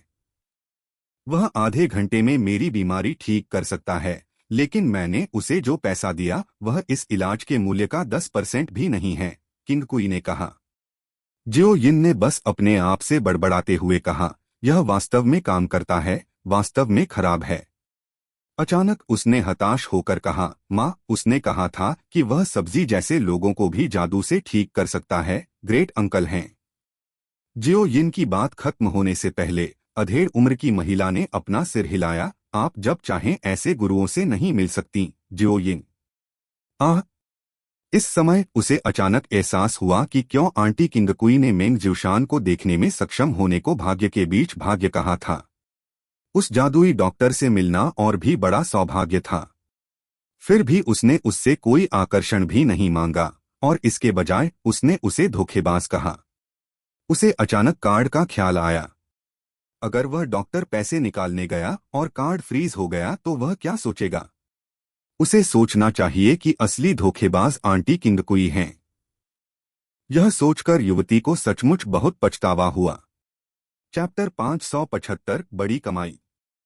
इस समय यश मोहन मेंग परिवार के आलीशान पहाड़ी विला के फलों के बगीचे में खड़ा था। सामने फलों के पेड़ को देखकर उसका मन अत्यधिक उत्साह से गहरी निराशा में बदल गया। क्यों? क्योंकि उसके सामने जो 3 मीटर लंबा पेड़ था वह वास्तव में एक कड़वा 10 साल का पेड़ था, लेकिन उपेक्षा के कारण वह मरने की कगार पर था। बिटर 10 ईयर्स को खेती के क्षेत्र में भी खोजना कुछ कठिन था। फाउंडेशन स्थापना गोली बनाने के लिए आवश्यक 3 मुख्य सामग्रियों को ढूंढना सबसे कठिन था। यह इस घटक की दुर्लभता थी जिसके परिणामस्वरूप फाउंडेशन स्थापना गोली प्राप्त करना इतना कठिन था। एक फल को हजारों स्पिरिट स्टोन के लिए बेचा जाना दुर्लभ नहीं था। कड़वे 10 वर्षों का विकास करना बहुत कठिन था। यह हर साल केवल 1 सेंटीमीटर बढ़ता है। यह स्पष्ट रूप से लगभग 300 वर्ष पुराना था, जो बहुत दुर्लभ था। एकमात्र अफसोस की बात यह थी कि भले ही ऐसा लगता था कि इसकी ठीक से देखभाल की गई थी, लेकिन इसकी अपनी आत्मा ची खत्म हो रही थी और इस प्रकार यह मृत्यु के निकट था।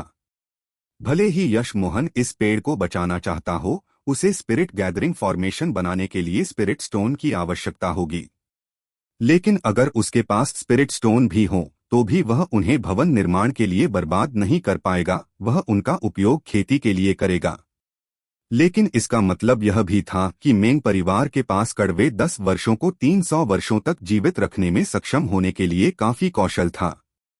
कड़वे 10 वर्षों के बारे में एक कहावत थी, खिलने के लिए 10 साल, फल लगने के लिए एक सुबह। दिल में कड़वा लेकिन दाव में मीठा। साधना क्षेत्र में आपको तभी उचित कृषक माना जाता था जब आप मूल स्थापना अवस्था में पहुंच जाते थे। यदि कोई बुनियादी स्थापना की स्थिति तक पहुंचना चाहता है तो कड़वे 10 साल जरूरी थे। डॉक्टर मो मेंग ज्यूशान ने देखा कि यश मोहन कड़वे 10 वर्षों के सामने खड़ा है और निराशा में आहें भर रहा है, इसलिए उसने पुकारा। यश मोहन ने मेंग ज्यूशान की ओर देखा और कहा, इस पेड़ के पास जीने के लिए कुछ ही साल बचे हैं। यह सुनकर मेंग ज्यूशान निराश हो गया और सिर हिलाया। हाँ, आप सही हैं डॉक्टर मो, इस पेड़ के पास वास्तव में ज्यादा समय नहीं बचा है। यश मोहन ने सिर हिलाया और पूछा, तुम्हें कैसे पता कि इस पेड़ के जीने के लिए कुछ ही साल बचे हैं?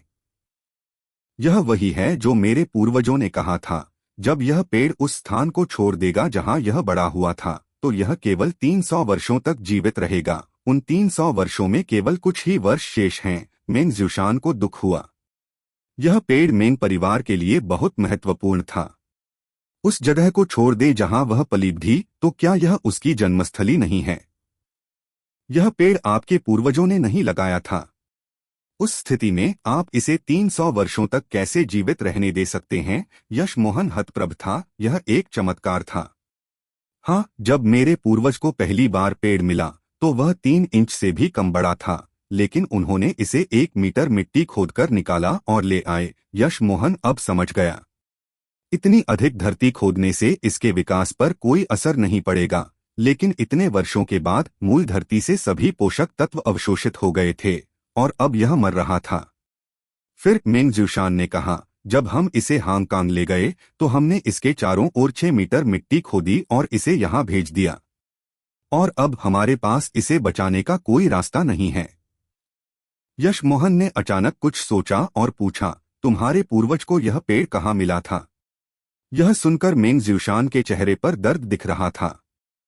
यश मोहन बता सकता था कि वह वास्तव में यह कहना नहीं चाहता था, इसलिए उसने तुरंत कहा, मैं आपके मेंग परिवार की बीमारी का इलाज कर सकता हूं जब तक आप मुझे बता सकते हैं कि आपको पेड़ कहाँ मिला।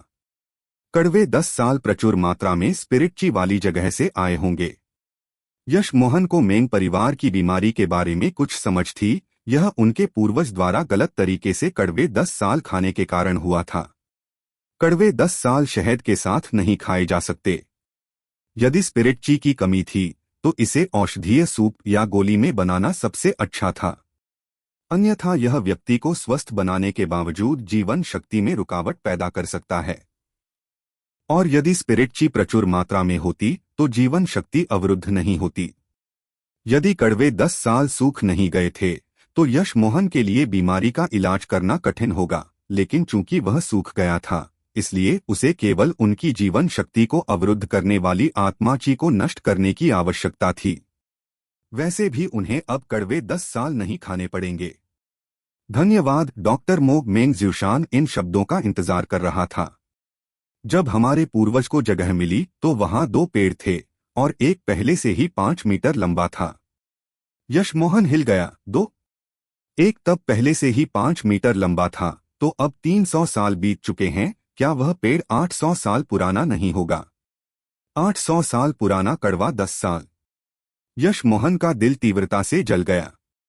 अगर वह उसे हासिल करने में कामयाब हो गया तो वह बड़ी कमाई करेगा। उस पेड़ के एक फल की कीमत 1 लाख स्पिरिट स्टोन से अधिक होगी। मेंग ज्यूशान बता सकते हैं कि यश मोहन को पेड़ में बहुत दिलचस्पी थी और उन्होंने आगे कहा, हाँ, मेरे पूर्वज केवल छोटा पेड़ ही ले सकते थे, लेकिन उन्होंने बाद में बड़ा पेड़ लेने के लिए वापस जाने का फैसला किया, लेकिन उन्हें वह पेड़ नहीं मिला। यह बादलों के समुद्र में डुआनहेंग पर्वतमाला की गहराई में था। पूर्वज ने कहा कि उन्होंने प्राकृतिक नॉर्थ स्पून 7 स्टार्स का निर्माण देखा है, लेकिन हमारे पूर्वजों को 200 वर्षों की तलाश के बाद भी कुछ भी नहीं मिल पाया है। यश मोहन थोड़ा शांत हुआ, लेकिन उसे उस जगह जाना ही था, चाहे कुछ भी हो। यश मोहन ने शांति से कहा, ठीक है, अब मुझे अपने मेंग परिवार की भाग्य बताने वाली कला सुनाओ ताकि पता चल सके कि समस्या कहाँ है।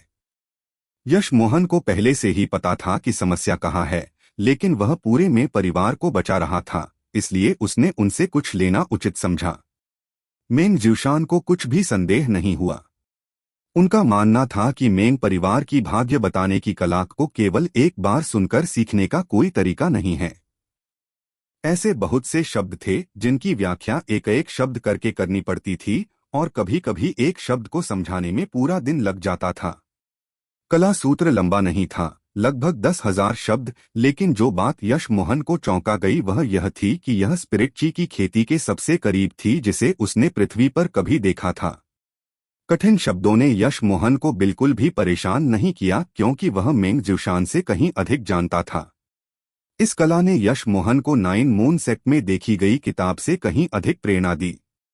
इससे उसे बहुत कुछ समझ आ गया था, और यदि वह अब एकांत प्रशिक्षण में वापस जाता तो उसे कुछ सफलता भी मिल सकती थी। यात्रा समय की बर्बादी नहीं थी। ठीक है, अब मैं समझ गया। अपने परिवार के सभी पुरुष सदस्यों को बुलाएं। मैं आपकी इस बीमारी को दूर कर दूंगा, क्योंकि पेड़ अब और जीवित नहीं रह सकता था। यश मोहन ने उन्हें फल खाना बंद करने के लिए नहीं कहा। मेंग ज्यूशान को खुशी हुई कि यश मोहन मदद करने को तैयार था। उनके परिवार में उतने अधिक पुरुष नहीं थे, केवल 6 थे, इसलिए यश मोहन को उनके अंदर की सघन आत्मा ची को दूर करने के लिए अधिक समय की आवश्यकता नहीं थी। जहां तक मेंग परिवार की महिलाओं की बात है, यश मोहन ने परिवार को उसके लिए कुछ दवा बनाने का नुस्खा दिया। आखिरकार मेंग ज्यूशान ने एक बड़ी राशि वाला चेक निकाला, लेकिन यश मोहन ने अस्वीकार कर दिया। हालांकि यह बहुत सारा पैसा था, लेकिन यश मोहन के लिए यह कुछ भी नहीं था। इसके अलावा वह पहले ही मेंग ज्यूशान से काफी कुछ हासिल कर चुका था। वास्तव में एक गुरु मेंग ज्यूशान ने देखा कि यश मोहन ने विमान में उस अमीर महिला से 3 मिलियन मांगे होंगे, लेकिन उसने चेक पर लाखों की राशि अस्वीकार कर दी, और इससे यश मोहन के बारे में उसकी धारणा बहुत बदल गई। डुआनहेंग रेंज नॉर्थ स्पून 7 स्टार्स वह प्रवेश द्वार जैसा क्यों लग रहा था जिसके बारे में लो जुआन ने बात की थी। चैप्टर 580 समान आधार पर लड़ाई नहीं। कोई जांच नहीं हुई और न ही कोई छोटे पैमाने पर हमला हुआ। लौकिक चंद्रभूमि के परमाणु हमले ने अमेरिका की निचली रेखा को छू लिया था, और उन्होंने लौकिक चंद्रभूमि पर बिजली की तेजी से हमले किए। 120,000 कुलीन सैनिकों ने लौकिक चंद्रभूमि पर 3 तरफ से हमला किया। उनकी नजर में लौकिक चंद्रभूमि एक मेमना था जो वध होने का इंतजार कर रहा था। वे सबसे कम समय में लौकिक चंद्रभूमि पर कब्जा कर लेंगे और सभी रिकॉर्ड तोड़ देंगे। यदि लौकिक चंद्रभूमि के पास कोई परमाणु हथियार नहीं होता तो शायद वे इसे धीरे धीरे लेते। संघ ने पूर्ण पैमाने पर हमला किया। रिपोर्ट, हमारे रडार के साथ जोरदार हस्तक्षेप किया जा रहा है। हम लक्ष्य पर ताला नहीं लगा सकते। रिपोर्ट, उनका हस्तक्षेप तंत्र हमारे सिस्टम को जाम कर रहा है। हम सटीक हमले नहीं कर सकते। रिपोर्ट, उनकी हस्तक्षेप प्रणाली बहुत मजबूत है। हमारी विद्युत प्रणालियां काम करने में असमर्थ हैं। रिपोर्ट, मेरे विमान को उनके रडार ने लॉक कर दिया है। केंद्रीय सेना का कमांड सेंटर अवाक रह गया। कोई भी नई स्टार्टअप कंपनी इतनी मजबूत सैन्य हस्तक्षेप प्रणाली कब से बना सकती है? आधुनिक युद्ध का मतलब इलेक्ट्रॉनिक युद्ध था। यदि विपक्ष के हस्तक्षेप ने उन्हें लक्ष्य पर ताला लगाने में असमर्थ बना दिया तो लड़ाई कैसे लड़ी जा सकती थी? और उनके विमान लॉक हो रहे थे, आगे क्या होगा यह स्पष्ट था। कमांड सेंटर में कमांडिंग ऑफिसर को पसीना आ रहा था। उन्होंने बिजली से तेज युद्ध की योजना बनाई थी, जो द्वितीय विश्व युद्ध में जर्मनी की पसंदीदा रणनीति थी। फिर भी अब कमांड अधिकारी केवल स्तब्ध खड़ा रह सकता था। इतनी मजबूत हस्तक्षेप व्यवस्था तो रूस के पास भी नहीं रही होगी। उड़ान भरने के तुरंत बाद उनके विमानों में जोरदार हस्तक्षेप किया गया। वे उस तरह से कैसे लड़ सकते थे? यदि लौकिक चंद्रभूमि ने ऐसी हस्तक्षेप मशीन बनाई होती तो क्या परमाणु हथियार भी उनके होते? यह सोचकर पीटर ने तुरंत आदेश दिया, पीछे हटो, तुरंत पीछे हटो। लेकिन उनका ऑर्डर थोड़ा लेट हो गया था। वे सभी विमान जिन पर लौकिक चंद्रभूमि का रडार लॉक था अंधे हो गए और वे अभी तक लौकिक चंद्रभूमि के ऊपर भी नहीं पहुंचे थे। गड़गड़ाहट, गड़गड़ाहट। यश मोहन ने देखा कि अनगिनत एंटी एयर मिसाइलों ने आकाश को लाल रंग में रोशन कर दिया, क्योंकि फाइटर जेट्स को हर जगह सटीक तरीके से मार गिराया गया था। ऐसे मजबूत हस्तक्षेप के तहत जेट कोई प्रतिरोध नहीं जुटा सके और पायलट मिसाइलों से बचने के लिए केवल अपने कौशल पर भरोसा कर सकते थे। जेटों के पास अपनी किस्मत आजमाने और बेतरतीब ढंग से कुछ मिसाइलें दागने के अलावा कोई विकल्प नहीं था। लेकिन अगर उनका लक्ष्य अच्छा होता तो भी मिसाइलों को स्पेस शील्ड डिफेंस सिस्टम द्वारा रोक दिया जाता। जो सैनिक अभी तक जमीन पर नहीं पहुंचे थे वे आकाश में आतिशबाजी देखकर बहुत सदमे में थे। दुनिया के पास इतने सटीक मिसाइल सिस्टम कब से हैं? यश मोहन ने उपहास किया। वह जानता था कि उसे इन विमानों के बारे में चिंता करने की जरूरत नहीं होगी। हालांकि लौकिक चंद्रभूमि ने खुद एक भी विमान नहीं उड़ाया, ये जिन वास्तव में धोखा नहीं दे रहा था। यश मोहन को यकीन था कि ये जिन की हस्तक्षेप मशीन और रडार प्रणाली इस दुनिया में अपराजय थी। यश मोहन को और भी यकीन था कि ये जिन भी इस दुनिया से नहीं है, लेकिन उसके और यश मोहन के बीच अंतर यह था कि उसने अपनी बहुत सारी यादें खो दी थीं। इस विद्युत हस्तक्षेप लड़ाई ने केंद्रीय सेना को रक्षाहीन बना दिया। ये जिन ने जिन मिसाइलों को संशोधित किया था वे न केवल तेज थीं, उनकी दूरी भी लंबी थी और वे अधिक सटीक थीं। अरे, क्या आप इस कचरा रडार और इलेक्ट्रॉनिक प्रणाली के साथ लौकिक चंद्रभूमि पर आक्रमण करना चाहते हैं? मैंने तुम्हें ज्यादा महत्व दिया। तुमने मेरी अत्यधिक ऊर्जा के पत्थरों में से एक को बर्बाद कर दिया। कितनी निराशा है। ये जिन ने गिरते जेट को देखा और ऊब महसूस की। ऐसा लगता है कि इस क्षेत्र में मेरी मदद की जरूरत नहीं है, यश मोहन ने खुद से कहा और गायब हो गया। वह जानता था कि यद्यपि लौकिक चंद्रभूमि ने अपनी नौसेना को विकसित करने में बहुत सारे संसाधन खर्च किए थे, फिर भी नौसेना लौकिक चंद्रभूमि की सबसे कमजोर जगह थी। इस समय उसे जो करने की जरूरत थी वह केंद्रीय सेना की नौसैनिक शक्ति को नष्ट करना था। यश मोहन जानता था कि 80 जहाजों को पकड़ना असंभव था, इसलिए उसने उन्हें ठीक बीच में ही काट दिया। परमाणु पनडुब्बियां भी इसी नियति से बच नहीं पाईं और कुछ ही देर में यश मोहन ने 20 जहाजों को तबाह कर दिया। अनगिनत सैनिक समुद्र की सतह पर संघर्ष करते रहे। उन्होंने अपने प्रतिद्वंद्वी को देखा भी नहीं था और पहले ही 20 जहाज खो चुके थे। यह कौन सा हथियार था? इस समय लौकिक चंद्रभूमि के जहाज केंद्रीय सेना के पास पहुंचे और घोषणा की कि आत्मसमर्पण करने वालों को नहीं मारा जाएगा। एक गार्ड जहाज का कप्तान बेहद क्रोधित हुआ और उसने तुरंत हमला करने का आदेश दिया। लेकिन इससे पहले कि उसके जहाज की तोपें उठाई जातीं, उसे एक अज्ञात हथियार से नष्ट कर दिया गया। एक मिसाइल पनडुब्बी भी लौकिक चंद्रभूमि के बेड़े में घुस रही थी, फिर भी इससे पहले कि वे कोई मिसाइल दाग पाते, उसे यश मोहन द्वारा आधा काट दिया गया। पानी के तीव्र दबाव ने अंदर मौजूद लोगों को टुकड़े टुकड़े कर दिया। यश मोहन ने समुद्र से उड़ान भरी और एक एसेंस ची गोली ली। अच्छी बात है कि उसने कुछ मनगढ़ंत चीज बना ली थी, अन्यथा उसकी ची खत्म हो गई होती। यदि ये जिन की मदद नहीं होती तो यश मोहन को यकीन था कि वह केंद्रीय सेना के हमले को रोकने में सक्षम नहीं होता। अपने जहाजों को एक एक करके अज्ञात हथियार से बाहर निकलते देख साई का चेहरा हरा हो गया। उनके जहाज के स्कैन में लौकिक चंद्रभूमि से 100 समुद्री मील के भीतर कुछ भी नहीं मिल रहा था। हुआंग यूनियन को बहुत संतुष्टि महसूस हुई। यदि यश मोहन ने उसे वाहक जहाजों पर गोली न चलाने के लिए नहीं कहा होता तो वह कुछ मिसाइलें फेंकने के प्रलोभन का विरोध करने में सक्षम नहीं होता। हालांकि वह नहीं जानता था कि दुश्मन के जहाज एक एक करके क्यों डूब रहे थे। वह जानता था कि यह रहस्यमय शहर लॉर्ड यश मोहन और ये जिन से संबंधित था। हालांकि लौकिक चंद्रभूमि ने बड़ी मात्रा में तोपें या मिसाइलें नहीं दागीं, फिर भी बीच बीच में कुछ तोपें या मिसाइलें भेजी जा रही थीं, जिससे संघर्षरत सैनिक समुद्र में डूब गए। ये लोग राक्षस थे। उन्होंने डूबते हुए सैनिकों को भी जीवित नहीं छोड़ा। साई ने वाहक पर बचे हुए किसी भी जेट को भेजने की हिम्मत नहीं की, क्योंकि वह जानता था कि वे केवल लौकिक चंद्रभूमि के लिए लक्ष्य अभ्यास के रूप में काम करेंगे। यह समान स्तर की लड़ाई नहीं थी। लड़ाई से पहले उन्हें यकीन था कि यह समान आधार पर लड़ाई नहीं होगी, लेकिन उन्होंने सोचा था कि वे उच्च स्तर पर होंगे। फिर भी वास्तविकता बिल्कुल विपरीत थी। कोई भी नहीं सोच सकता था कि लौकिक चंद्रभूमि वास्तव में इतना मजबूत होगा। लौकिक चंद्रभूमि की इलेक्ट्रॉनिक युद्ध शक्ति इस दुनिया से बाहर थी। उन्होंने अपनी उम्र से परे कुछ डिजाइन किया था। यह अपमानजनक था। सेनापति ने अपने जीवन में ऐसा अपमानजनक युद्ध कभी नहीं लड़ा था।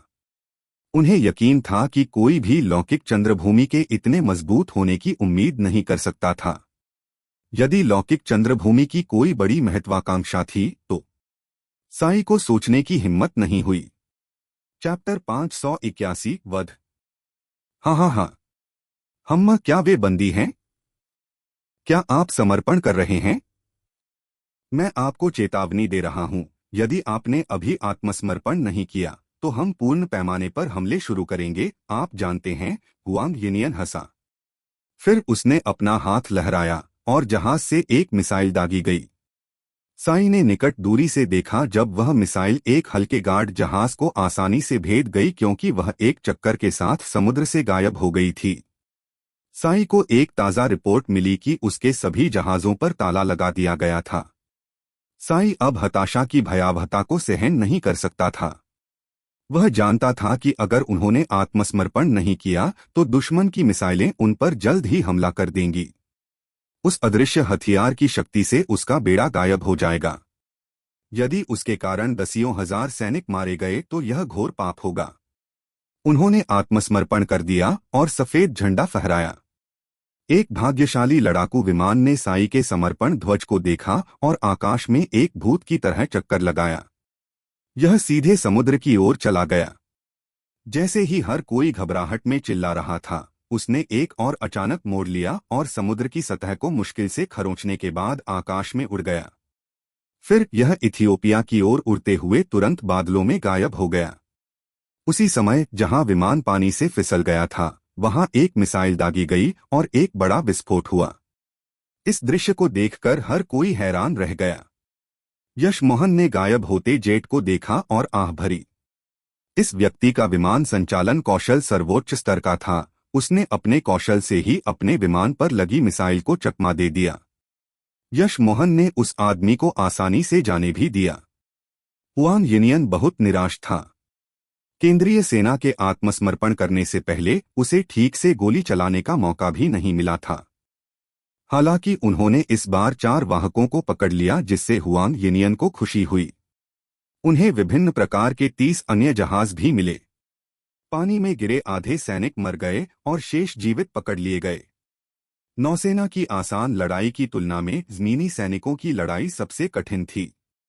उम्मीद के मुताबिक जनरली सैंडाओ थे, लेकिन कमांडर ब्लूरे कॉरपोरेशन से लियांग दी नामक एक व्यक्ति था। वह एक चीनी सैनिक था और कई युद्धों में जीवित बचा था, लेकिन गठबंधन की सेना गुणवत्ता के मामले में लौकिक चंद्रभूमि की तुलना में बहुत दूर थी। यदि यह कुछ भौगोलिक लाभों के कारण नहीं होता तो शायद लौकिक चंद्रभूमि संपर्क करने पर तुरंत हार जाता। भले ही अब ऐसा नहीं था। 2 झड़पों के बाद लौकिक चंद्रभूमि की हताहत संख्या अभी भी विपक्ष के समान ही थी। दूसरा युद्ध क्षेत्र जितान घाटी में था। स्विंग रणनीति में नौसेना पहले बमबारी शुरू करती थी और फिर कुछ 100 विमान बम गिराते थे। लौकिक चंद्रभूमि की बमुश्किल 10,000 ज़मीनी सेनाएं तुरंत नष्ट हो जाएंगी। बाद में केंद्रीय सेना जितान घाटी से आगे बढ़ेगी और लौकिक चंद्रभूमि हाईलैंड्स पर कब्जा करेगी। फिर भी इससे पहले कि विमान लौकिक चंद्रभूमि के ऊपर पहुंच पाते, उन सभी को बाहर निकाल लिया गया। इसलिए केंद्रीय सेना के जमीनी बलों के कमांडर केवल जितान घाटी पर हमले के लिए मजबूर होने का आदेश दे सकते थे। हालांकि उनके पास बहुत सारे लोग थे, फिर भी वे अपनी सेना को संकरी घाटी में नहीं फैला सके। इन सभी नुकसानों के कारण केंद्रीय सेना की हताहतों की संख्या लौकिक चंद्रभूमि के समान ही थी। हालांकि कोई यह देख सकता है कि लौकिक चंद्रभूमि के सैनिकों की गुणवत्ता बहुत हीन थी। लेकिन सौभाग्य से युद्ध के पहले रक्तपात जैसे चरण के बाद लौकिक चंद्रभूमि की सेना की संख्या भले ही कम हो गई हो, लेकिन उसकी युद्ध शक्ति में वृद्धि हुई। यह निश्चित था कि यदि दुश्मन की जमीनी सेना इसी तरह हमला करती रही तो लौकिक चंद्रभूमि अधिक समय तक घाटी पर कब्जा नहीं कर पाएगी। लेकिन उनके विमानों को लगातार आसमान से गिरते देख दुश्मन कमांडर का चेहरा पीला पड़ गया। वह जानता था कि उनका पलड़ा केवल अस्थायी होगा। एक बार जब उनकी वायु सेना को पूरी तरह से हटा दिया जाएगा तो उनका काम खत्म हो जाएगा।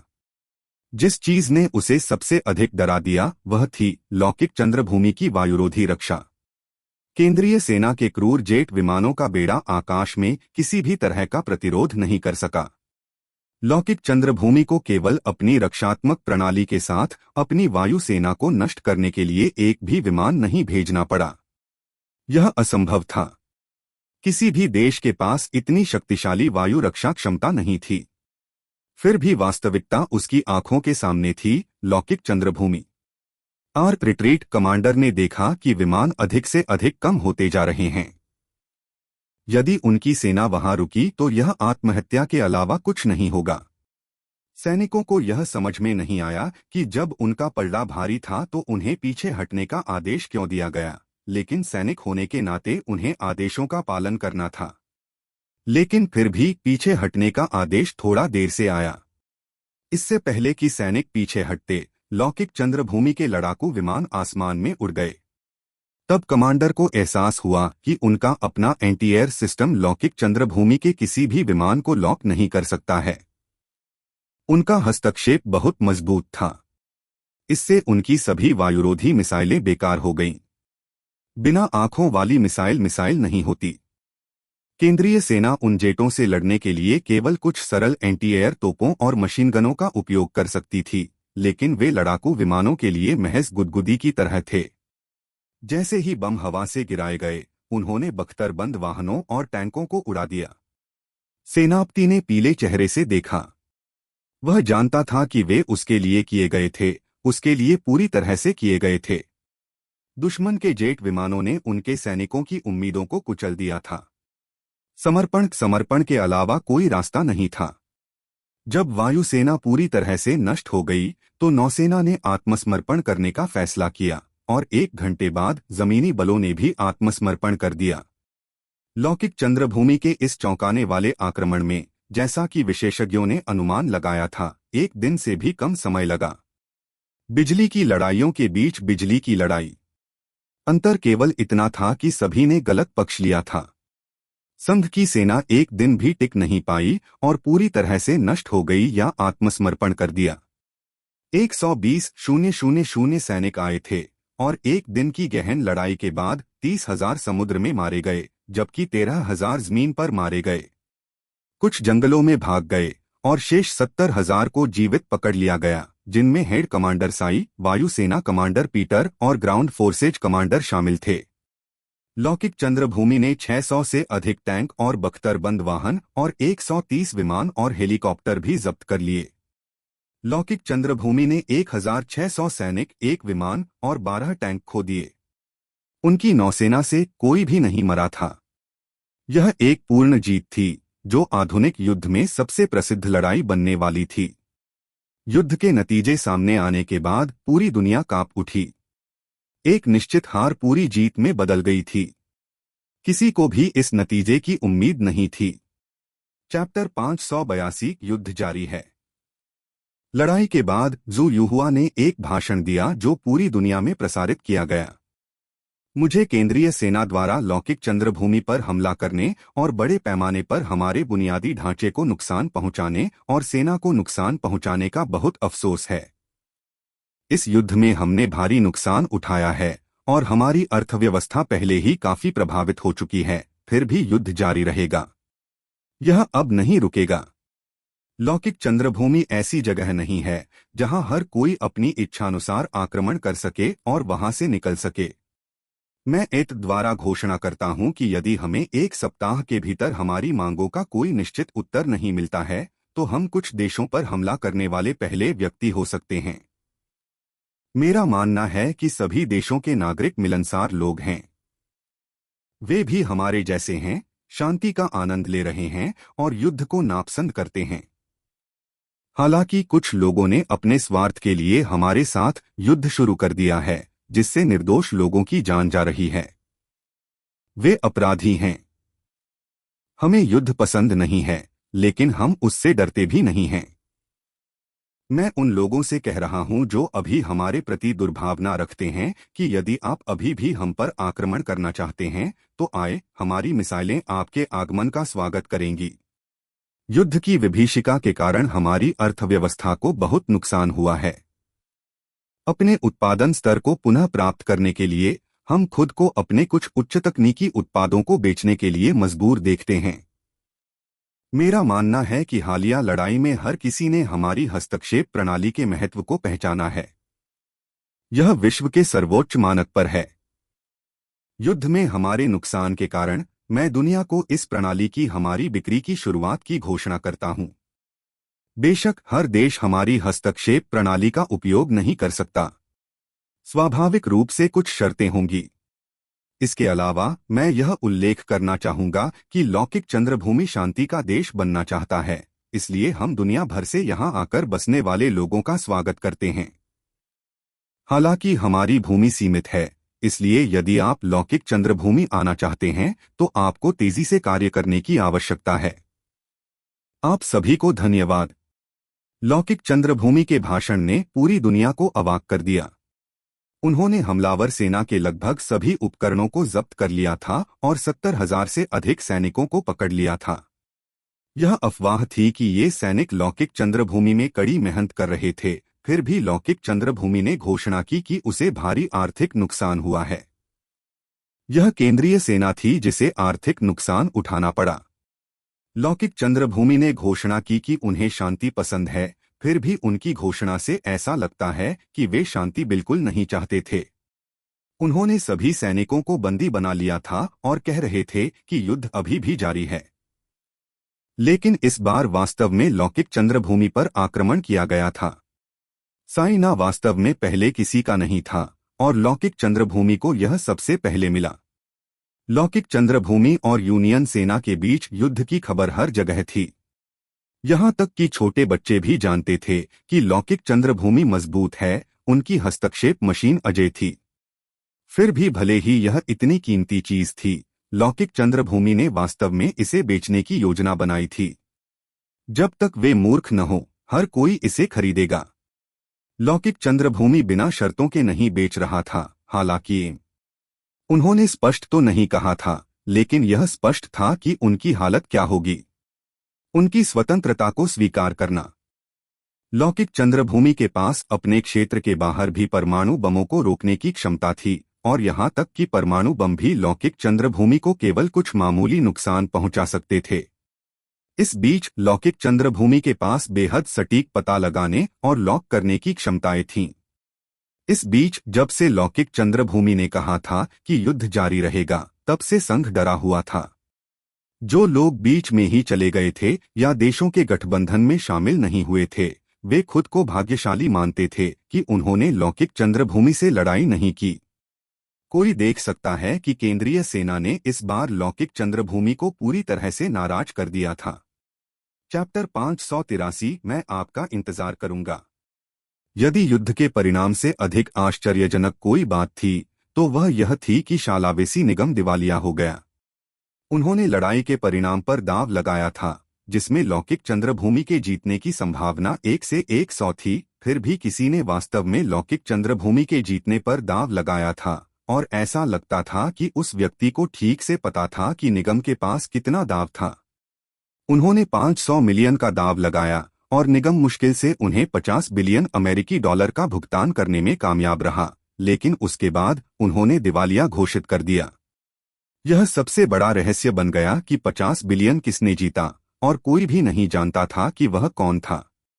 क्योंकि लौकिक चंद्रभूमि ने युद्ध जीता और भारी मुआवजा प्राप्त किया और क्योंकि आकर्षक दवा उद्योग में उनकी स्थिति थी, लौकिक चंद्रभूमि बहुत अमीर हो गए और दुनिया के सभी लोग लौकिक चंद्रभूमि में जाना चाहते थे। इतनी मजबूत सैन्य क्षमता वाली एक नव विकसित जगह ने वहां जाने वाले हर किसी को सुरक्षित महसूस कराया। लेकिन लौकिक चंद्रभूमि में जाने के मानक ऊंचे और ऊंचे होते जा रहे थे। केवल वे सैनिक जो सेना में सेवा कर चुके थे अपने परिवार को बिना किसी आवश्यकता के लौकिक चंद्रभूमि में ले जा सकते थे। नए अप्रवासियों को नए नियमों का पालन करना पड़ता था। उनमें से कई जो शुरुआत में ही लौकिक चंद्रभूमि चले गए थे, उन्होंने अपने फैसले का जश्न मनाया। उन नए अप्रवासियों को बड़ी रकम चुकानी पड़ती थी। लुओ डोंगशेन को भी खुशी हुई कि वह सही समय पर आए। उनके आने के कुछ समय बाद ही लौकिक चंद्रभूमि युद्ध हुआ। उसने सोचा कि लौकिक चंद्रभूमि जीवित नहीं रह पाएगा और उसे अपने भाग्य पर दुख हुआ, लेकिन फिर लौकिक चंद्रभूमि ने केंद्रीय सेना को कुचल दिया। अब उसकी प्रेमिका और वह दोनों लौकिक चंद्रभूमि के प्रबंधन स्तर पर काम करते थे और उनका वेतन पहले से 10 गुना अधिक था। उनका अपना नया आवास भी था। इससे उन्हें बहुत खुशी महसूस हुई। हान यान ने सोचा कि केवल उनका गुआंग हान संप्रदाय लौकिक चंद्रभूमि में अपने संप्रदाय को फिर से स्थापित करेगा। फिर भी अप्रत्याशित रूप से लियान हैंग जिन मंदिर जैसा एक बड़ा संप्रदाय भी लौकिक चंद्रभूमि में चला गया। उसी समय कुछ अन्य छोटे संप्रदाय भी लौकिक चंद्रभूमि में आए। जब लियांग जून और लूना ने ये जिन को देखा तो उन्हें अंततः समझ में आया कि लौकिक चंद्रभूमि की हस्तक्षेप प्रणाली इतनी भयानक क्यों थी। कई देशों ने लौकिक चंद्रभूमि का दौरा किया और विनम्रतापूर्वक सहयोग मांगा और उन सभी ने लौकिक चंद्रभूमि की स्वतंत्रता को स्वीकार किया। यश मोहन को इस तरह के परेशान करने वाले मामले पसंद नहीं थे, इसलिए उन्होंने जू युहुआ को हर चीज से निपटने दिया। आखिरकार उसने उसे सिटी लॉर्ड की सीट पर भी धकेल दिया। जू युहुआ को पता था कि यश मोहन को ये मामले पसंद नहीं हैं और वह जानती थी कि यश मोहन का अंतिम लक्ष्य लौकिक चंद्रभूमि के पास नहीं था, इसलिए उसने भूमिका को अस्वीकार नहीं किया। जू युहुआ को यह भी अच्छी तरह से पता था कि वे मित्रवत दिखने वाले देश अपनी हस्तक्षेप मशीनों के लिए आए थे, लेकिन जो वे बेच रहे थे वे लौकिक चंद्रभूमि पर आधारित स्थिर संस्करण की तुलना में बहुत कमजोर थे। लेकिन इन लोगों को पता नहीं था, इसलिए लौकिक चंद्रभूमि बहुत कुछ बेचने में सक्षम था। प्रत्येक मशीन को 1 बिलियन अमेरिकी डॉलर में बेचा गया था, लेकिन फिर भी इससे पहले कि लौकिक चंद्रभूमि अपनी उत्पादन लाइन पूरी कर पाता, उन्हें 100 ऑर्डर प्राप्त हुए। यहां तक कि यश मोहन को भी यह स्वीकार करना पड़ा कि हथियार का कारोबार फार्मास्यूटिकल्स की तुलना में अधिक लाभदायक है। लौकिक चंद्रभूमि में बड़ी मात्रा में धन प्रवाहित हुआ और बड़ी राशियां बाहर भी गईं, जिसका आदान प्रदान जहाजों के बदले सामग्री के जहाजों पर किया गया। लौकिक चंद्रभूमि दिन ब दिन बढ़ता गया और केवल वे ही जो लौकिक चंद्रभूमि में रहते थे इसे ठीक से महसूस कर सकते थे। उसी महीने में लौकिक चंद्रभूमि ने अपनी सरकार और मुद्रा की स्थापना की घोषणा की। विश्व प्रसिद्ध लौकिक चंद्रभूमि इम्मोर्टल हॉस्पिटल भी काम पर वापस लौट आया। एक ऊंचे पहाड़ के ऊपर खड़े होकर यश मोहन ने लौकिक चंद्रभूमि को देखा जो प्रतिदिन बदल रहा था। उसने आह भरी। जब से वह वहां आए थे, यद्यपि उनकी साधना में अधिक प्रगति नहीं हुई थी, फिर भी उन्होंने अंततः कुछ उपलब्धियां हासिल की थीं। कम से कम अब वह कह सकता है कि उसने अपना शहर बनाया और उसकी रक्षा की है। उसके पीछे से एक हल्की सुगंध आई और यश मोहन को पता चला कि यह नैना शुक्ला था। उसने उसे गले लगा लिया और थोड़ा उत्तेजित महसूस करने लगा। उन्हें याद आया कि उन्होंने अपना शहर क्यों बनाया। इसका एक बड़ा कारण नैना शुक्ला की इच्छा थी। आखिरकार मैंने हमारी इच्छा पूरी की और लौकिक चंद्रभूमि सिटी का निर्माण किया। यश मोहन ने व्यस्त शहर को देखा और उपलब्धि की भावना महसूस की। धन्यवाद। मैं नैना शुक्ला जानता था कि यश मोहन ने बड़े पैमाने पर उसके कारण शहर का निर्माण किया था। वह रहने के लिए एक शांतिपूर्ण और चिंतामुक्त माहौल चाहती थी और लौकिक चंद्रभूमि बिल्कुल वैसी ही थी। इससे पहले कि नैना शुक्ला खत्म हो सके, यश मोहन ने उसे चूम लिया। काफी देर के बाद नैना शुक्ला ने हांफते हुए यश मोहन पर झुंझलाते हुए चुटकी ली। अभी भी दिन है, रात है। यश मोहन हंसा और दूर आकाश की ओर देखा और कहा, किंगजू, मैं तब तक इंतजार करना चाहता हूं जब तक आप नींव स्थापना स्थिति तक नहीं पहुंच जाते। यदि आप, नैना शुक्ला ने टोकते हुए कहा, मुझे किसी भी फाउंडेशन स्थापना राज्य की परवाह नहीं है। मैं केवल आपके साथ रहना चाहती हूँ। कभी कभी मैं ऐसे जीवन की कल्पना करती हूँ जहाँ मैं आपको लगभग कभी नहीं देख पाती हूँ और मुझे डर लगता है। यदि आप न होते तो शायद मैं अपने पूरे जीवन में कभी भी खुश न हो पाती। मुझे यह बताने के लिए धन्यवाद कि प्यार कितना मंत्रमुग्ध कर देने वाला होता है। जब वह नैना शुक्ला को देखकर भावुक हो रही थी तो यश मोहन ने उसके बालों में अपना हाथ फेरा। अगर मैं उस दिन शेन नोंगजिया के पास नहीं गया होता तो क्या हम हमेशा के लिए एक दूसरे के पास से गुजर गए होते? नैना शुक्ला की आवाज बहुत धीमी थी और जब उसने यश मोहन को कोमलता से देखा तो उसकी आंखें धुंधली थीं। यश मोहन चकित था। यदि नैना शुक्ला उसे शेन नोंगजिया में खोजने नहीं गया होता तो क्या होता? शायद वह मर गया होता। यदि न भी होता तो भी उसे नैना शुक्ला नामक कोई व्यक्ति याद नहीं होता। उसके दिल में सिर्फ लावण्या होता। अचानक नैना शुक्ला ने यश मोहन को कसकर पकड़ लिया जैसे कि उसे डर हो कि वह गायब हो जाएगा। सौभाग्य से मैं चली गई। अगर मैं ऐसा न करती तो शायद मैं तुम्हें हमेशा के लिए खो देती। मुझे नहीं पता कि मैं तुम्हारे बिना कैसी होती। शायद मैं पागल हो जाती। उसे नहीं पता था कि कब यश मोहन को उससे प्यार हो गया, लेकिन वह जानती थी कि इसका उसके रूप रंग से कोई लेना देना नहीं था। उसने संजना के बारे में सोचा और यश मोहन के प्रति उसे कैसा महसूस हुआ। नैना शुक्ला स्त्री प्रवृत्ति ने उसे आसानी से नोटिस कर दिया था कि संजना को भी यश मोहन पसंद है। यदि संजना ही शेन नोंगजिया में यश मोहन को बचाने गई होती तो क्या होता? यश मोहन ने प्यार से नैना शुक्ला को कसकर पकड़ लिया और धीरे से बोला, किंगजू, तुम और सुसु सबसे उत्कृष्ट महिलाएं हैं।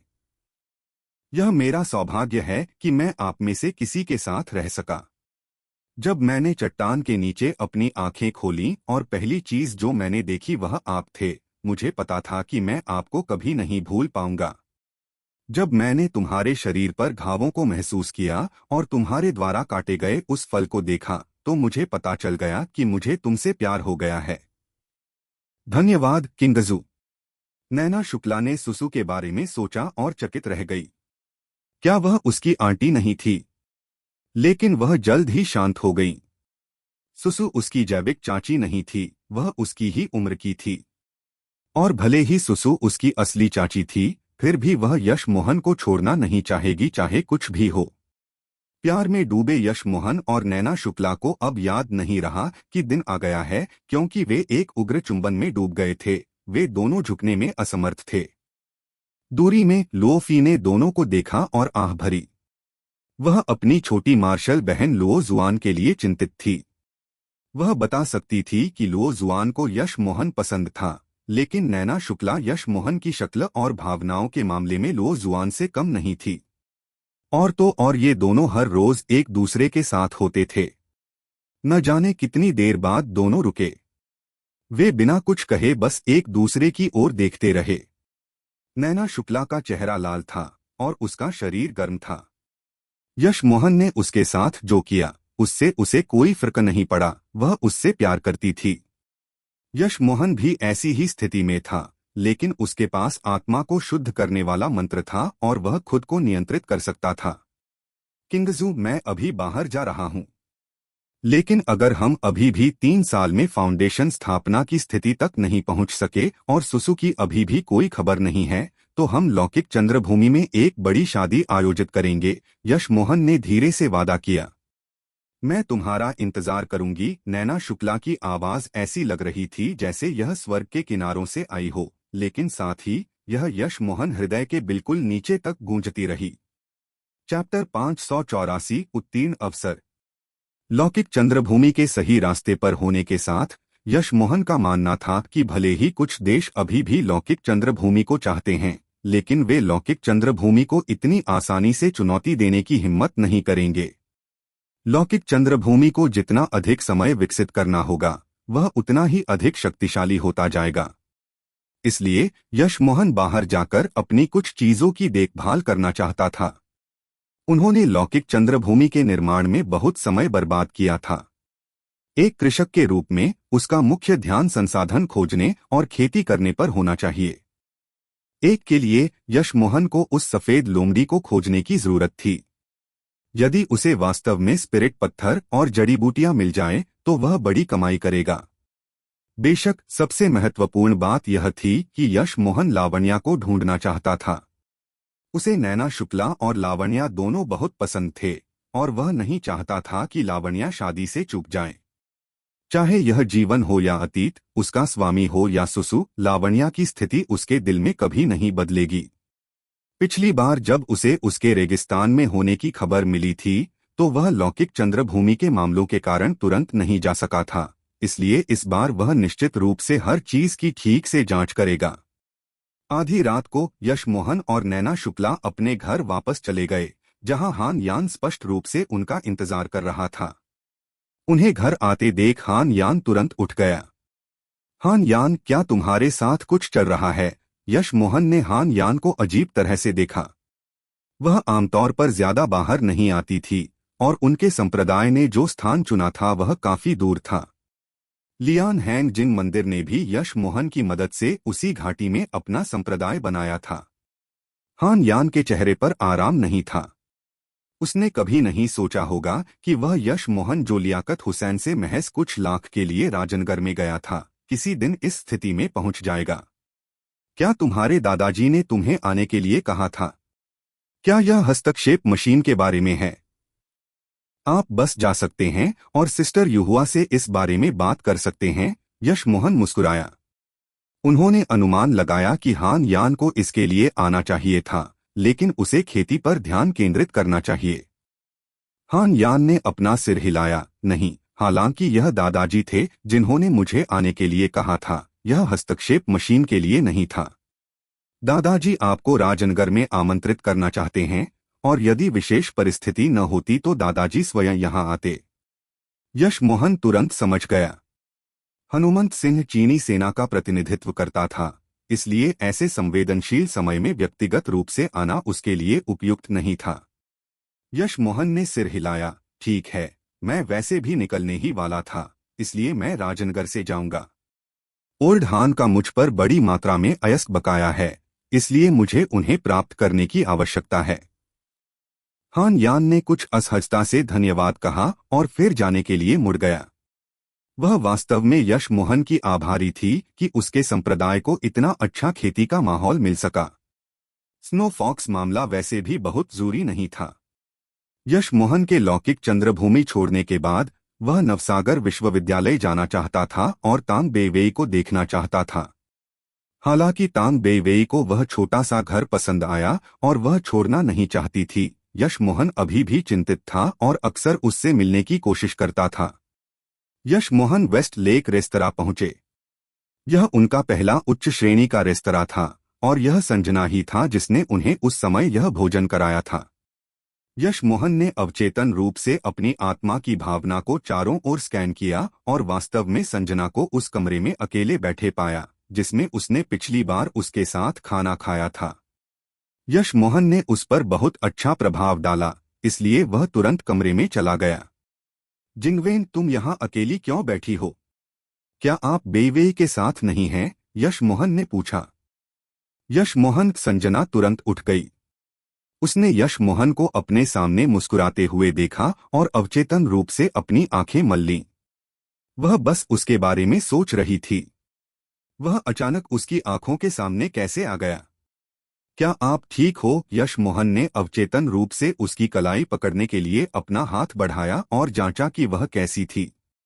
लेकिन संजना ने पहले यश मोहन को हाथ से पकड़ लिया। यह वास्तव में आप हैं, यश मोहन? तुम्हें कैसे पता चला कि मैं यहाँ थी? क्या तुम मुझे पहले से ही भूल रहे हो? निःसंदेह यह वास्तव में मैं ही हूँ। मैं बस यहाँ से गुजर रहा था और मुझे याद आया कि यही वह जगह है जहाँ आपने पहली बार मेरे साथ व्यवहार किया था, इसलिए मैं इसे देखने के लिए यहाँ आया। मुझे उम्मीद नहीं थी कि आप सचमुच यहाँ होंगी। वैसे भी तुम और भी सुंदर होती जा रही हो, है ना? यश मोहन को पता था कि यह चेहरे को सुरक्षित रखने वाली गोली का प्रभाव होगा। संजना का चेहरा शर्मा गया और वह भूल गई कि यश मोहन के हाथ अभी भी उसके हाथों में थे। मुझे अब भी याद रखने के लिए धन्यवाद। संजना को ऐसा लगा जैसे वह नहीं जानती कि क्या कहे। यश मोहन महसूस कर सकता था कि संजना के मन में उसके लिए भावनाएं थीं, लेकिन उसके पास पहले से ही लावण्या और नैना शुक्ला थे, इसलिए वह संतुष्ट था। उसे नहीं पता था कि संजना को किन शब्दों से सांत्वना दी जाए। दरवाजा एक बार फिर खुला और एक युवक फूल लिए हुए दरवाजे पर दिखाई दिया। वह हैरान होकर संजना को देखने लगा क्योंकि उसने यश मोहन का हाथ पकड़ लिया था और वह अचंभित हो गई थी। तभी संजना को एहसास हुआ कि उसने अभी भी यश मोहन का हाथ पकड़ रखा है। वह शर्मा गई और जल्दी से जाने लगी। देखते ही देखते माहौल अजीब हो गया। क्षमा करें, मुझे नहीं पता था कि आप लोग डेट पर थे। मैं पहले जाऊंगा। यश मोहन को अभी एहसास हुआ कि संजना यहाँ किसी का इंतजार कर रही थी और वह तीसरा पहिया था। हालांकि उनकी कुछ मिश्रित भावनाएं थीं, लेकिन फिर वह तुरंत जाग गया और उसे एहसास हुआ कि वह उसे कुछ नहीं दे सकता, तो उसके मन में किसी और को देखने में मिश्रित भावनाएं क्यों थीं? वह बहुत दबंग हो रहा था। यह सोचकर यश मोहन ने अपना सिर हिलाया। वह अपनी अवचेतन प्रतिक्रिया से खुश नहीं था। वैसे क्या बेवेई घर पर है? यश मोहन ने जाने से पहले पूछा। यूहम, उसने कहा कि वह कल एक छात्र सभा में जा रही थी और वह आज रात तक वापस आएगी। फिर भी मैंने पूरे दिन उसका इंतजार किया और वह फिर भी वापस नहीं आई और मुझे ऊब महसूस हुई, संजना ने अवचेतन रूप से उत्तर दिया। छात्र सभा? यश मोहन आश्चर्यचकित था। ऐसा लग रहा था जैसे तान बेवेई तांडू के पास गई थी। यश मोहन बिटर 10 ईयर्स और आंतरिक गुप्त संप्रदाय के प्रवेश द्वार को खोजने के लिए डुआन हैंगरेंज में जाएगा और वह टैंडू के पास से गुजरेगा। धन्यवाद। तो फिर मैं तुम्हें अब और परेशान नहीं करूंगा। फिर अलविदा। यश मोहन और अधिक असहज होता जा रहा था। उसे थोड़ा पाखंडी महसूस हुआ। वह संजना का सिर्फ दोस्त था, तो फिर उसे किसी और के साथ डेट पर जाने में असहजता क्यों महसूस हुई? उसने अपना सिर हिलाया और तेजी से रेस्तरां से बाहर चला गया। यश मोहन, रुको, यह वैसा नहीं है जैसा आप सोचते हैं। जब तक संजना ने प्रतिक्रिया दी, यश मोहन पहले ही गायब हो चुका था। वह तुरंत उसका पीछा करने के लिए बाहर चली गई। जिंगवेन, उस आदमी ने संजना को भागते देखा और उसे बुलाया। झांग लैलिन, तुम्हें कैसे पता चला कि मैं यहाँ थी? केवल एक ही व्यक्ति है जो मुझे पसंद है और वह आप नहीं हैं। क्षमा करें, लेकिन मैं अब जा रही हूं। फिर संजना ने अपनी कार स्टार्ट की और तेजी से निकल गई। वह पछता रही थी। वह नहीं जो आज हुआ था, बल्कि वह जो पहले हुआ था। यश मोहन के प्रति उसके मन में हमेशा अच्छी भावनाएं थीं और वह उसे थोड़ा पसंद भी करती थी, लेकिन उसकी शर्मिंदगी ने उसे इस बात को स्वीकार करने के लिए तैयार नहीं किया था। यदि उसके मन में यश मोहन के लिए विशेष भावनाएं नहीं होती, तो वह आज तक यश मोहन को पहली बार प्रस्तुत नहीं करती। वह यश मोहन को अपने साथ पहला डांस नहीं करने देती।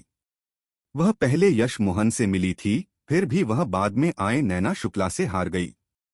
वह अतीत में यश मोहन को नैना शुक्ला से अधिक जानती थी, लेकिन उसने अपनी भावनाओं को स्वीकार करने की हिम्मत नहीं की। अब वह उस पहले अज्ञात पहले प्यार एहसास को खो चुकी थी। नैना शुक्ला उससे भी अधिक बहादुर थी। वह जानती थी कि उसे यश मोहन पसंद है और उसने बिना रुके उसका पीछा किया। आज तक संजना को अभी भी नहीं पता था कि नैना शुक्ला जैसी गौरवान्वित महिला यश मोहन को पूरे दिल से क्यों पसंद करेगी। संजना को जाते हुए देखकर झांग लेलिन ने अपने हाथों में फूल गिरा दिए। वह सदैव बहुत घमंडी रहा है। वह स्मार्ट था, सुंदर था और मेयर का बेटा भी था। झांग लेलिन कई अन्य युवा मास्टर्स की तरह नहीं थे। वह कभी बाहर नहीं जाते थे और बुरे काम नहीं करते थे, और वह महिलाओं के प्रति रूढ़िवादी थे। वह कई सुंदर लड़कियों की नजरों में परम आकर्षक राजकुमार था, फिर भी आज उसे अस्वीकार कर दिया गया। चैप्टर 585 भोजन का आनंद लें।